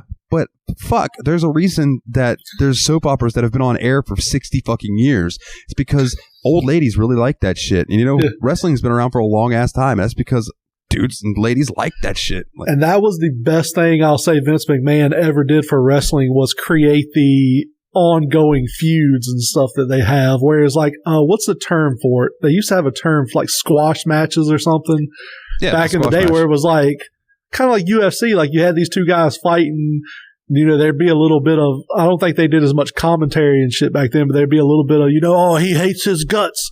And they go out there, they wrestle, and then that's the end of that. Whereas now you have, guys screwing each other over. You got dudes coming out of the back, hitting them with the chairs, and you have these grudges and feuds that you can carry. And it's monumental. Cause like you said, back in the day, you had, like I'll say WCW NWO was the biggest one to me originally. You picked a side. You were like, I'm team WCW, I'm team NWO. You went out and bought t-shirts, you bought hats, you paid for pay-per-views that NWO guys were going to be on, all that shit and I mean, it was brilliant because it brought so much more money into the sport. Yeah. I see, like, back in the territory days, squash matches and stuff were on TV because they wanted you. So the bad guys or the good guys, whatever, would go have a squash match. Then they would have an interview talking about this weekend we're going to be in such and such, and I'm finally going to get my hands on that damn dirty Ric Flair. Yeah. And so they were selling tickets to live shows, and that was where the money was made, is at these live shows. Now it's the opposite. Live shows are just there to like sate the locals, while TV is what drives the monotony, the money. You know what I mean? Yeah. So it's just, Vince is a genius when it comes to that. And then that whole WWE, WCW thing just took it to another level. Oh, yeah. Because, I mean, you even look at, like, Monday Night Wars, that shit made both sides tons of money because it... Fucking millions, son. Some people were split down the middle. Some people were like, I'm 100% WCW. Some people, I'm 100% WWF. A lot of people just watched both. They would click back and forth on commercial breaks and stuff. Yep. I bought NWO shit, and I bought DX shit because I loved both of them. Like, as a kid. Same way. And, dude, give it to Vince McMahon. Like, he knows how to make money. I'll give him that. I think he's losing his mind. I'm not going to say he's losing his mind. He definitely has a God complex now that he didn't have in the 90s and early 2000s. Like, he's kind of conquered the world of professional wrestling, and he's kind of like sitting up on his throne saying, you know, I make the rules. If you don't like it, you're not going to work in this industry anymore. And I think it's hurting his product in the long run. Yeah, Hopefully, we'll see. Hopefully AEW. Yeah, hopefully the people win when there's competition, because they're both going to push harder to try to be the best. Absolutely. Absolutely. Competition breeds good product, for sure. So, yeah, let's get into some of these community questions. Yeah, we got some. So, Jeff sent us in some questions. We'll start with him. Fuck, marry, kill. Barbecue edition. Burgers, bratwurst, or ribs. Fuck, marry, kill. Here's my funny thing. With my ARFID eating disorder, I don't eat any of these things. But I will throw it out there more with, like, let's see, for grills. I usually go hot dog route. Don't really want to say I would fuck a hot dog, because that seems really weird. So maybe fuck a hot dog. I'll kill the burger because I'm not doing anything with it anyways. I'll say I'll marry the ribs because, you know, it's not going to be a tasty relationship. But ribs are pretty expensive, so, you know, they're going to provide for me pretty nicely. Yeah, that's fair. That's fair. I'm going to kill the bratwurst. I'm going to marry the burgers. I'm sorry. I'm going to fuck the burgers, and I'm going to marry ribs. There you go. I make ribs, not to toot my own horn, but toot. The ribs that I make are fucking good, dude. Like, these past few that I've made have impressed me. And I'm just like, yeah, bitch, let's just keep getting better at this. Plus, would you want, like, weird half hamburger, half person babies running around? Like, that seems a little weird. Oh yeah, no, dude. I just want to come in a burger and never think about it again. Yeah, warm toasty bun, little nice greasy meat. Fuck, marry, kill. McDonald's, Wendy's, Burger King. I want to split this into two, and we talked about this earlier. I want to do a fuck, marry, kill the food there, and a fuck, marry, kill the mascots. I'll start with the food. I'm going to kill Wendy's. I'm not a fan of Wendy's. Okay. Probably going to fuck McDonald's because, you know, it's kind of dirty and greasy. It probably likes it that way. Marry Burger King because Burger King has the original chicken sandwich. It is my favorite fast food item of all time. So, yeah, I'll go with that. I'll let you do the food, and then we'll go to the mascots. Okay, so I'm going to do two different types of the food thing real quick because I don't have a Burger King around here. I mean, there's one in Middleburg, but that's a long drive. So I'll do it with Burger King, but then I'm going to do it with the three that we do have here. So I'm going to kill Burger King. I'm going to fuck Wendy's. And I'm going to marry McDonald's because whoop whoop, much motherfucking wicked clown love. Right? But you're not going to ever get any ice cream because the machine's always broken.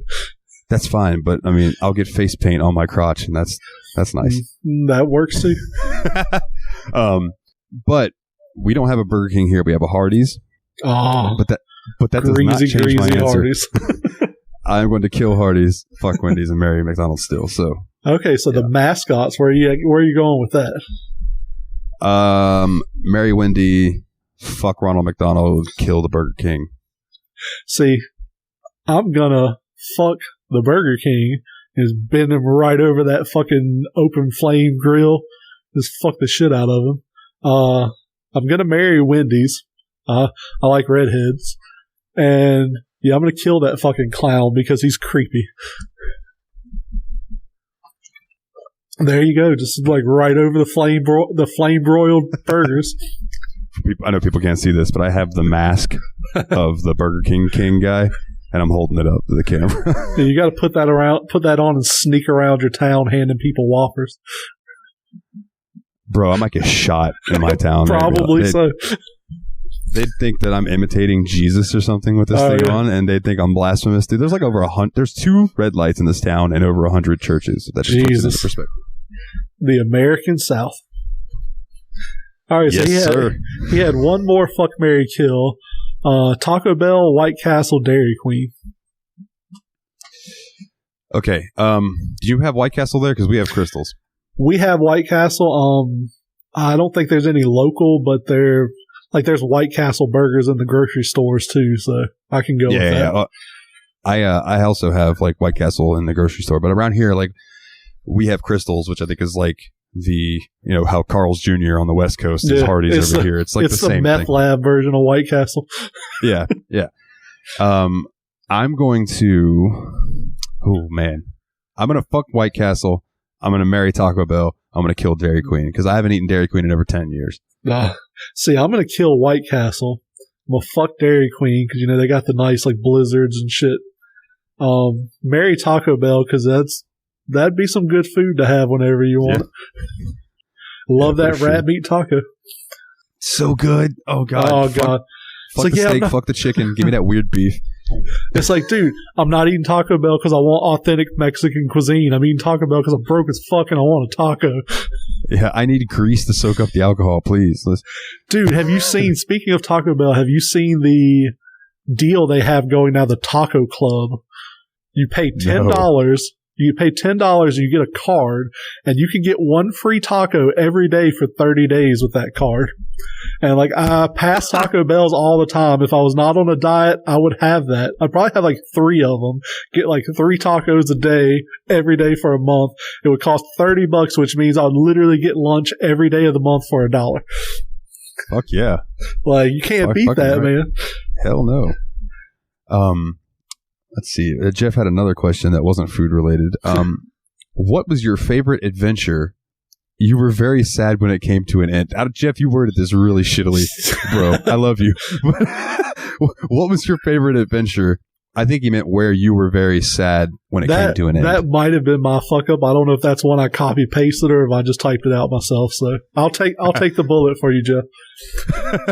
For me, I kind of broke this into 2 things because I didn't know if he meant like video game wise or if he meant real life experience.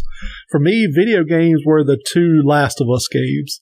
Like, that adventure was amazing, and I was so sad when those games ended. Like, Last of Us 2, I literally started it again as soon as I ended it the first time.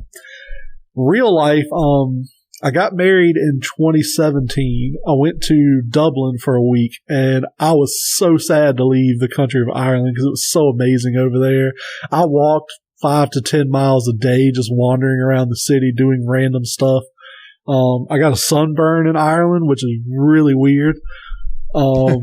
Yeah, just such a great place to go. So yeah, that would be my 2. What about you?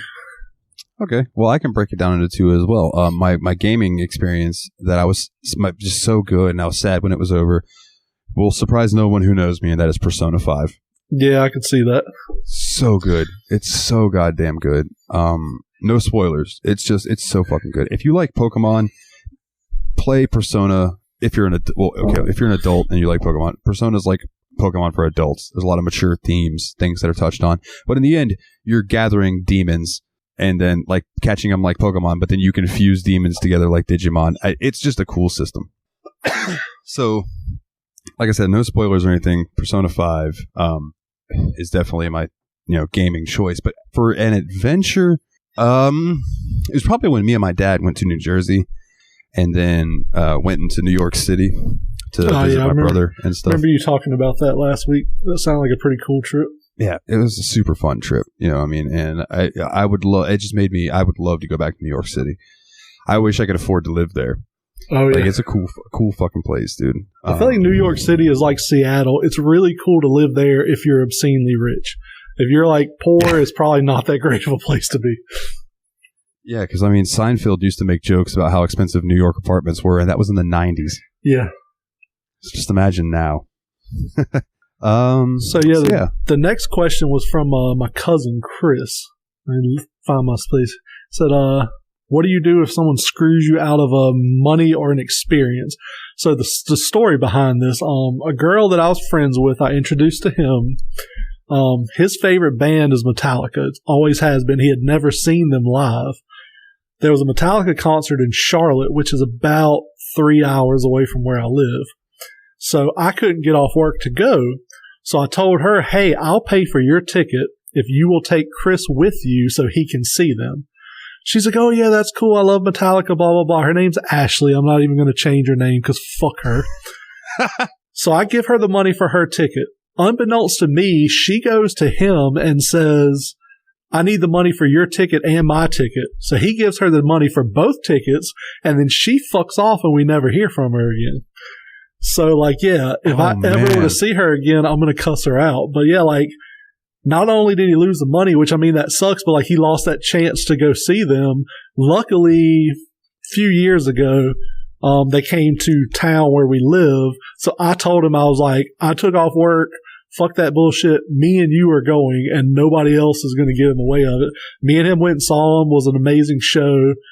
Like he said, he had a blast. It was great, but he still like lingers on that screw job he got, and that was, God, probably like 7 years ago. I don't even know.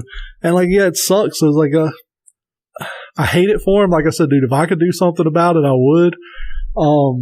But yeah, so what in your experience would you do if someone screws you out of money or an experience like that? So I have a kind of a story like that. I used to be in a band. We were called Out of Exile.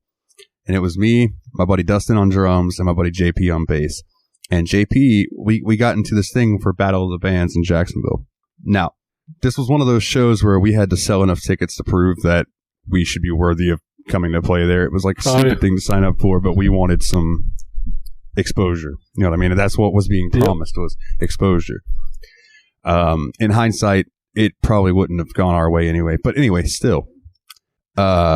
So Josh used to have this lockbox. Oh, yeah. Or Josh, JP, same person. And he used to keep his weed in there, and he kept his tickets in there that he was selling, and he kept the money from our ticket sales in there. Oh, yeah. So we had sold a good amount of tickets, dude. Like, we were doing pretty good. And then he went to a party and took the box in with him because it had his pot in there. And there was this dude, and I won't change his name. His name was Cameron. If you hear this, fuck you. I hope you die in a fucking car accident. And he stole the box with the pot, the money, the tickets, and everything. Oh, man. So I had to contact the people, and we're like, hey, we got robbed. The tickets that we sold, like the money for that is gone. The tickets themselves are gone. Like, our whole box that we had is just gone. And they tried to tell us that we had to pay for the tickets that were gone, because I was like, they're pieces of paper. You can replace those. Yep. And they're like, well, you still have to pay for them. And I basically told them to go fuck themselves. Oh, yeah. But if I ever saw Cameron, Dick punch. I'm not a violent person, so I would probably do absolutely nothing. But, like, I do hope that he dies some horrific way, and I'll get to read about it and giggle. In your defense, I hope he gets herpes in his asshole. There you go. That's like, there was a kid that was always a piece of shit in high school. And then one day because he would go into school drunk and stuff, he was just a piece of shit. And then one day he got drunk and climbed a tree and fell out and broke his neck and died. And everybody's like, oh, God, I'm so sad that Josh died. And I'm like, I am not fucking sad at all. He did that to his fucking self. That was fucking stupid of him. And he just should have not been quite such a piece of shit. And maybe he'd still be alive. Sorry. Oh, yeah. So, yeah, my advice in that situation is it sucks, but you kind of just have to toss it out and move on, because grudges suck, man. Don't hold them. Yeah, if you hold on to it, it's only hurting you, because that person's moved on with their lives. They don't think about it anymore. Yeah. And that is just harbored stress you don't need. Yeah, hopefully it comes back to you in some other way, but yeah, like, it's a shitty situation, but yeah, you kind of just got to let it go. Yeah, I agree. So James asked, favorite hangout in high school? I'm an introvert. I kind of always have been. I've always said, like, I want to be the guy who goes out to concerts and clubs. Like, dude, you know me. I don't fucking like people. So I always hung it out at my house. I played video games. I watched TV. You know, I had PC gaming when I was younger. I was more apt to be in, like, AOL Instant Messenger, or there was a messenger service that I used all the time, and I cannot remember it. I can't find shit about it on the Google or anything, but it was like, it popped up in like browser windows as like a physical chat room, and you had little rectangular avatars you used to like show you in the room. You could move them around. You could like link them to other people and stuff, so you could have like a couple relationship in the chat thing. And like it was weird, but I met one of my best friends and one of my oldest friends, Christy from Australia there. And, it's weird, but like I can't find anything, but that's where I was all the time, was sitting at my computer talking to people in other countries and other states. Outside of that, me and my best friend in high school, they built a mall about 20 minutes from where we lived, and we became mall rats. We would literally go there every single day, like buy a pretzel and walk around the mall and just like stare at girls we didn't have the confidence to go talk to and all that kind of shit. So yeah, that'd probably be my two places. What about you? So in high school, I liked people a lot more than I do now. Yeah. It was the turning point was when that girl told me I would be the perfect boyfriend if I wasn't fat. That kind of started my hatred towards just the general public. But honestly, dude, the hangout in high school was my house. After school, I drove an Astro van, and I would load that motherfucker up with people.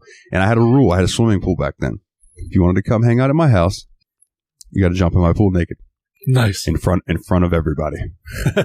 I got to see a lot of girls naked and a lot of dudes naked because people wanted to come hang out at my house. And it was hilarious because like girls that I wanted to see naked bad, I just got to see naked because they wanted to hang out. And I was like, sweet.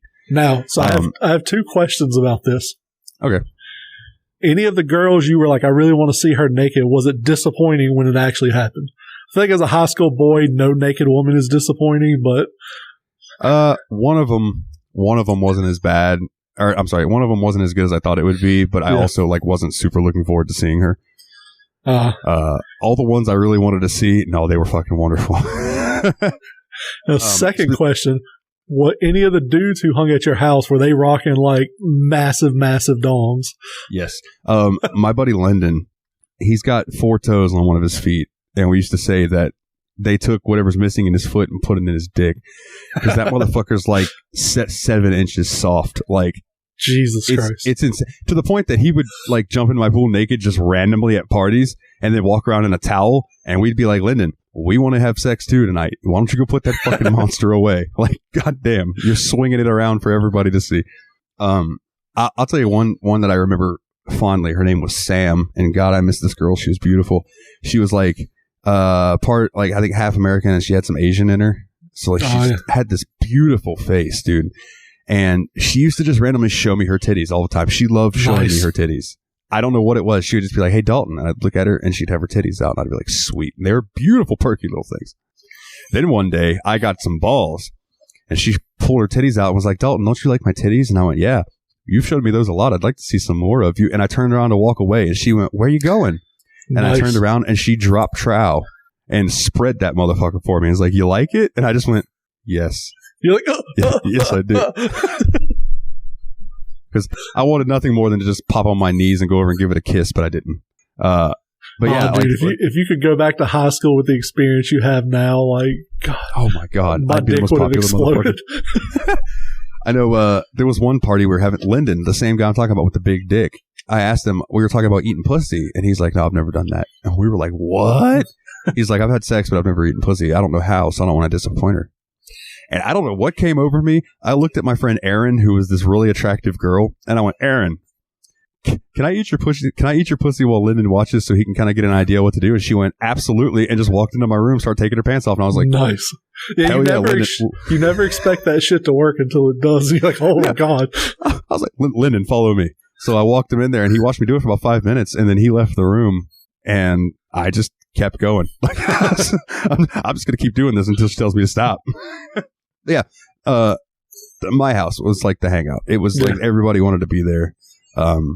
And we were very inclusive. Like, we didn't care if you were a jock or a goth kid or a nerd. Like, everybody, like, just come to my house and hang out and have a good time, man. That was just the way it was. All right. What is our favorite snack food? For me, there's only one answer. It is Little Debbie Swiss cake rolls. And little trick with Swiss cake rolls I learned from my German grandmother, of all places. Put them in the freezer and try them. Because once they're frozen, they have a completely different taste and texture than they do like out of the pantry. And I did that for the longest time because that's how she kept them in the freezer. I think she kept them in the freezer because she was hiding them from like my grandfather because he had diabetes. But like, dude, I would go get one out of the freezer and they were absolutely delicious that way. So that's just how I do it now. Dude, I don't know if you can eat Pop-Tarts. Oh, I love Pop-Tarts. I freeze my Pop-Tarts. Oh, I haven't tried that. Dude, that's so fucking good. Oh my God. I will never eat a hot one again. Never. And they're like, so you know that little box, it's like a square white box that comes with the mini eclairs? Yeah. Like they're rare, like they don't sell them everywhere, but every now and then, dude, put those in the freezer, get a little frozen eclair. God damn, son. Good as fuck. But my favorite snack, dude, salt and vinegar chips. Yeah, salt and vinegar chips are a go-to, yeah. I had a dog who ate salt and vinegar chips. Like, loved them. Awesome. Ate a shitload of them. Like, how are you doing this? It's like a little bitty dog, too. Like, dude, this got to be just blowing your asshole out. But hey, who am I to deny you a snack? And that question was from Kana. And her next question is, do we have any book recommendations? I actually have a lot. I jotted some down because I have some books I'm very passionate about. Two of my go-tos that are pretty popular books are Watchmen by Alan Moore, which is a comic, but I still maintain it may be the best book ever written, regardless of genre. And American Gods by Neil Gaiman. American Gods is long, but it's such a fucking amazing, like, if you haven't read it, you should read it. It's absolutely amazing. Now, they made a show out of that, didn't they? They made a show. The show sucks dick compared to the book, but no, that's usually the case. The case. Now one of my favorite authors ever, his name is Frederick Bachman. He's God, it slips me. He's like Swiss or something like that. The first book I ever found from him was called My Grandmother Asked Me to Tell You She's Sorry. The cover had like a little blonde girl with a Labrador retriever on it, and it was a story about a little girl who was it escapes me now. She was like 6 to 10, like that age range. But her grandmother was her best friend, and they had these crazy wild adventures that her grandmother told her about all the time. About like all these, like, she was fighting monsters in the woods and all these pirates and all this like crazy stuff. Well, her grandmother dies, and she finds this note from her grandmother, and her grandmother's like telling her to go on this adventure, and she's basically delivering letters to all these people. And spoiler alert for the book, all the people she's delivering letters to are the characters from her grandmother's elaborate stories that she told her all. And like, dude, I cried reading that book. It was so good. See, it's definitely something to read. Got a couple more. A book by David Sanowski called Happy Doomsday. It's about, I want to say the two main characters. There's a few characters in it, but its two main characters are teenagers. It's a guy with Asperger's, and then a pregnant teenage girl. And it basically is telling you the story of these teenagers wake up and like everyone is dead, I think, or everyone's gone. Like it's just them. They can't find anybody alive, whatever. So it's telling their stories, separate. And of course, as books do, it leads them together. And they're trying to figure out like what happened, why are they still alive and nobody else is. And like, it's really good book. I got it for free on Amazon. Gives out ebooks every month for free to Prime members. It was one of those, and I'm so glad I grabbed it because it was an absolute great book. The last one I have was recommended to me by a friend of mine, Cena Grace. Name may be familiar to comic book people. He's a writer and artist for Marvel. Right, or he was for Marvel. I think he's doing DC now. I think he's doing Wonder Woman. He was an editor on Walking Dead originally. He's like big with Image and Skybound. Great guy. You should look up his work. He recommended to me, it's called 100,000 Worlds by Bob Prohl. It's a story of a female, I want to say she was an actress in like a Star Trek Battlestar Galactica kind of show, but she's older now. She's got her son with her. And basically something happened with custody. She screwed up and she has to take her son and drop him off to live with his dad for like 2 years. And the story is like she's going to conventions on the road to like pay for the trip. And dude, it's such a good book though. Like you should definitely check it out. That's my list because I don't want to keep droning on for like 20 minutes about books. But yeah, you got anything? Yeah, I got a few. anything by Stephen King. Like, I love Stephen King, but obviously, Connor, I'm sure you're familiar with Stephen King. Anne Rice, anything by Anne Rice, specifically the Vampire Chronicles, and the Mayfair Witches Chronicle. They're really good. Also, her book on Ramses is really good. She also writes some erotica, if you're into that kind of stuff. I think it's under a different name, but you can find it if you type in Anne Rice erotica, you'll find it. Nice. But the one that I'm going to be like, this is a book that I think everybody should read personally, is a book I read in high school, and then my dad read it. I'm sorry, there's two books. The first book is called Comes the Horseman by Robert sorry if I fucked this up, Liparulo. Dude, it is fan-fucking-tastic. It is a suspense thriller about two nice. FBI agents trying to fight this guy who thinks he's the Antichrist, and it's a really fucking good book. I don't want to give too much away about it. There is a scene in that book where I'll never forget my dad coming into my room and going, dude, because I knew exactly what he was talking about. He was like, dude, I thought this was going to happen. Oh my God. And that's all I'll say, because I don't want to give away too much of it. But it was just there was a moment in that book where you were like, holy shit, what is about to happen? And that's rare for me. You know what I mean? The other books, it was a series. And, man, I hate what they did to this on the big screen. Meg. Okay? That fucking action movie about the big shark. Okay, the books are fucking good, dude, because there's a lot of science and things like that in the books about how this megalodon survived going through the icy waters, because one of the megalodons got caught up in the cable of the little thing they're on, and the other one started eating at it. So the blood flow coming out of the megalodon kept it warm through the icy waters. And then it gets up into shore and starts wreaking havoc. And it's like 2 or 3 books in the series, and it's so fucking good.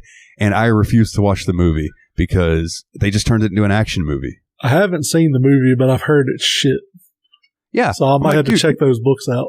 This should have been a science thriller movie with a lot of stuff that would have gone over a lot of people's heads. But no, they took it and they made it a big blockbuster action movie that ended up being meh. Yeah. So are the books called Meg, or? The first book is just called Meg. Okay, yeah. I'll have to look into that. It might be The Meg, but it's one of those, tremendous series. Let's see. Santos asked this one, best jams for a cyberpunk festival weekend, and he told me I have to give at least one of my own songs. Yeah. One of my own songs, if you're going into a cyberpunk festival weekend, anything off of my album Moonpath to Somewhere, I think was what it was called. Yeah, Moonpath to Somewhere. I want to say Elsewhere, but I'm like, no, that's a mod for Skyrim. That's what I was playing off the name, though. So it's Moonpath to Somewhere. A lot of that is kind of the retro wave cyberpunk feeling style songs. If I was just going to give you one, it's on my first or second album. I don't remember which, but it's called Psycho Mantis.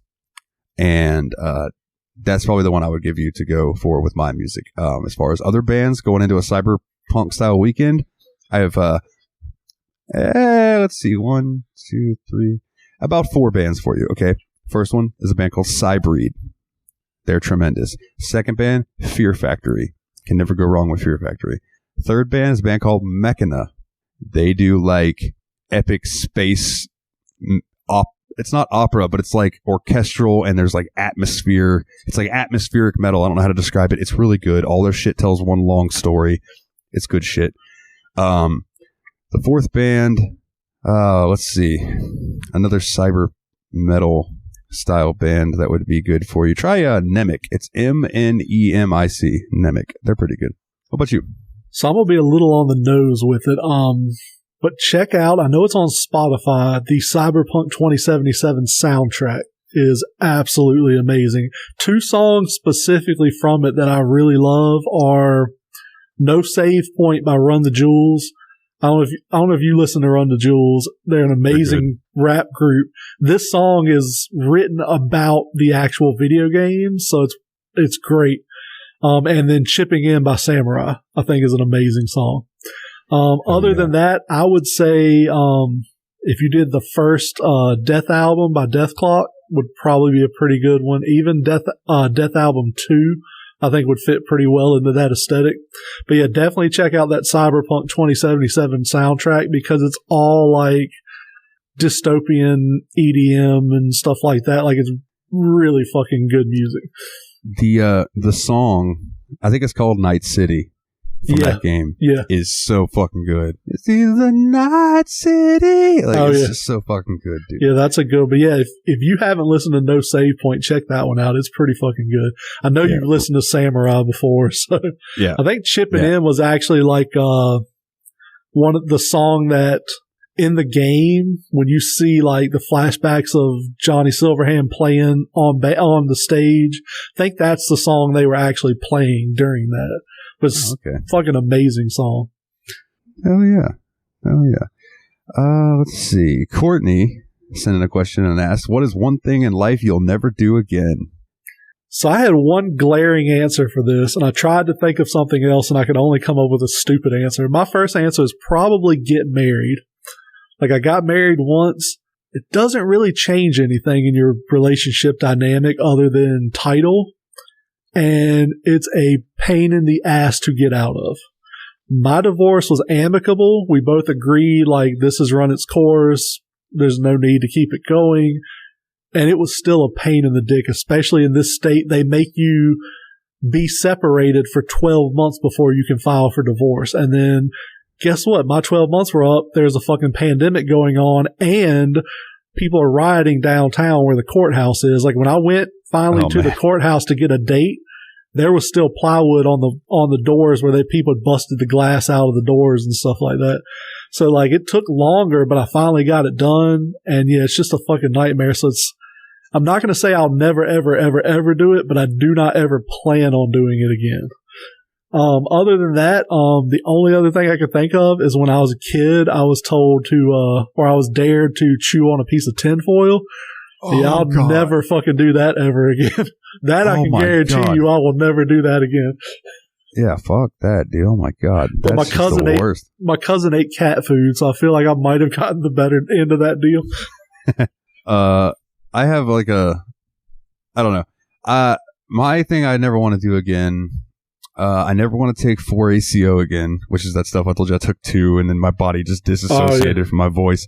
But on a more serious answer, I don't know if I ever want to fall in love with a girl who has kids. That's a tough because when me and my ex broke up, like, I miss her kids far more than I miss her, and I don't get to see them anymore and stuff, and it kind of sucks. You know what I mean?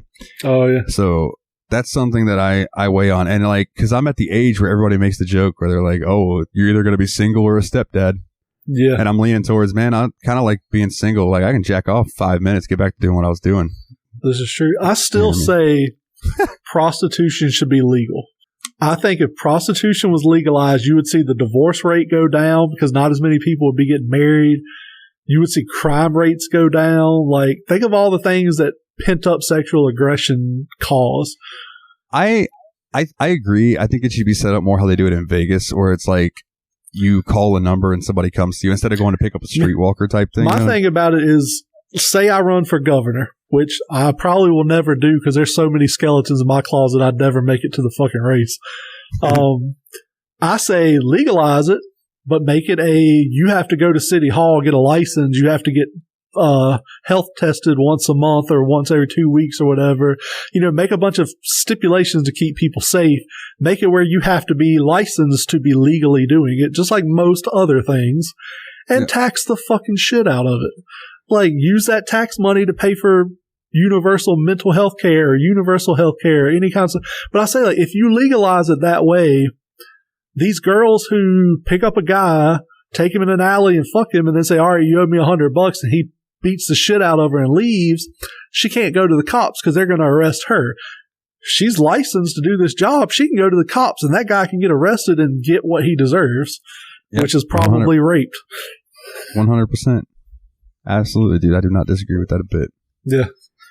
But yeah, think about it. Like if you were single and you could just go drop $100 on a sex worker once every few weeks, you know, would you have a reason to get into a relationship at that point? I think it depends on how much I missed cuddling. Well, that's my thing is, like, I'm not trying to disparage relationships. Relationships are great when they work. But yeah, like, how many people are getting into shitty or staying in shitty relationships because they don't want to lose that intimacy? Whereas, like you said, you could go pay a sex worker $100 and be like, hey, I don't really need to have sex right now. Can we just snuggle in this bed and watch TV for an hour? And she'd probably be like, fuck yeah. Yeah. She'd probably be thankful. You know what I mean? Exactly. All right. Our last questions is from Jeff. She'd probably be like, yeah, I was just with Lyndon. I need a break. Yeah. If she was just with Lyndon, it's like, yeah, let's just cuddle because I'm not going to give you any sort of satisfaction. Jeff asks, video game that you love that everyone hates and a video game that you hate that everyone loves. So I've got a couple loves. As you know, I love Cyberpunk 2077. That was generally shit on when it came out. I tell everybody who shits on it, have you played it? And almost all of them, they say no. Like, don't shit on it because what you read on YouTube or listened to on YouTube or read on Facebook or whatever. Give the game a chance. It has an amazing story. And the other one, I can't say I love it, but I don't think it's as bad as people say it is Shaq Fu. Shaq Fu is a bad game, but I don't think it's the shit show everybody makes it out to be. That's fair. That's fair. I have a Shaq Fu: A Legend Reborn on PC. I got it free from Prime. I heard that was shit too, but I have it. I played it. I didn't think it was that bad. It was, I mean, the comedy in it was hilarious. And it's like that game's not trying to be the world's best brawler. You know what I mean? Exactly. It was just supposed to be kind of a joke on itself. Exactly, dude. People just take that shit too seriously, I guess. I don't know. A game that I love that everyone hates. Wow. The first thing that comes to my brain, being in the Factory Sealed crew, shout out Factory Sealed Retro Video Game Podcast, was No Man's Sky. Yeah, I can see that. I loved that game. And everybody, like, there was that one guy in the group who literally just talked shit to me every time I brought up Cyberpunk. He also would give me shit about No Man's Sky. Oh, yeah. I'm like, what the fuck, dude? And then, like, even Dan, one of the hosts, would just comment fart noise on anything related to No Man's Sky. And now, if you go and play that game, all of them shut up because it's really fucking good now. And it's like, yeah, I stuck with it. I saw the potential in it. You know what I mean? The other series that jumps to my brain is the Hyperdimension Neptunia JRPG series. Oh, yeah. Some people just don't like them because they're very, very campy. Neptune breaks the fourth wall. You know, it's very anime trope-esque, but it's all funny. Like, the whole game is just a joke on the gaming industry. Like, each of the girls represents, like, Neptune represents Sega. Whiteheart, I can't remember her, Blonde represents Nintendo and the Wii and stuff. Then you got Vert, who represents Xbox, and then you have Noir, who's PlayStation. She's all black. Yeah. You know, Vert, because the Xbox was the most powerful. This is one of the things that people roll their eyes at. Because the Xbox was the most powerful, Vert is this very big, beautiful girl with these huge titties. Nice. Right? Because she got the big power cells, right? But it's all in campy good fun. Oh, yeah. What people like to hit on. What about a video game that you hate that everybody seems to love? I'm going to go with a genre, but every game that falls into it pretty much, Souls games. Fuck Demon Souls, fuck Bloodborne, fuck Dark Souls 1, 2, and 3, fuck Elden Ring especially. And I've never played Elden Ring. It's not the game. I'm sure the game is beautiful. I'm sure if you love those games, like that type of game, it's a great game. I don't hate Elden Ring. I hate that everyone on the planet is gargling Elden Ring's balls ever since it came out. Like, yeah, it's probably a great game. I don't like that genre, so I have absolutely no interest. And every time I turn around, it's something Elden Ring this, Elden Ring that. Like, no, I want something else to come out so people stop talking about Elden Ring. Like, I've tried Bloodborne. I've tried a couple of the Dark Souls games. I just don't like that genre, so I don't really bother with it. Like I said, I can't say that I hate it. I just don't like it because I try not to hate stuff. Because, like I said, the Dark Souls, all that stuff, they're great games in their own right. Just because I don't like them doesn't make them shit games. But exactly. I just don't like them. Like I said, I do kind of harbor a little grudge against Elden Ring because it is just, like I said, it's getting its nuts gargled every single day ever since it came out. Yeah, and you know this about me, and people who know me know this. I'm not afraid to use God mode ever. Oh, yeah. If I want to just enjoy the game, I want to enjoy the game. So Dark Souls fans don't at me. But I play Dark Souls, Elden Ring, all those games. I put on God mode because I want to see the world. I want to see what the game has to offer. I don't want to die every 10 seconds. Like I watched a dude playing Elden Ring on like a YouTube clip, and he's fighting some giant ass boss. The boss has like a sliver of health left. He has a sliver of health left. All of a sudden, a fucking skeleton just pops up from behind him off camera, stabs him, and kills him.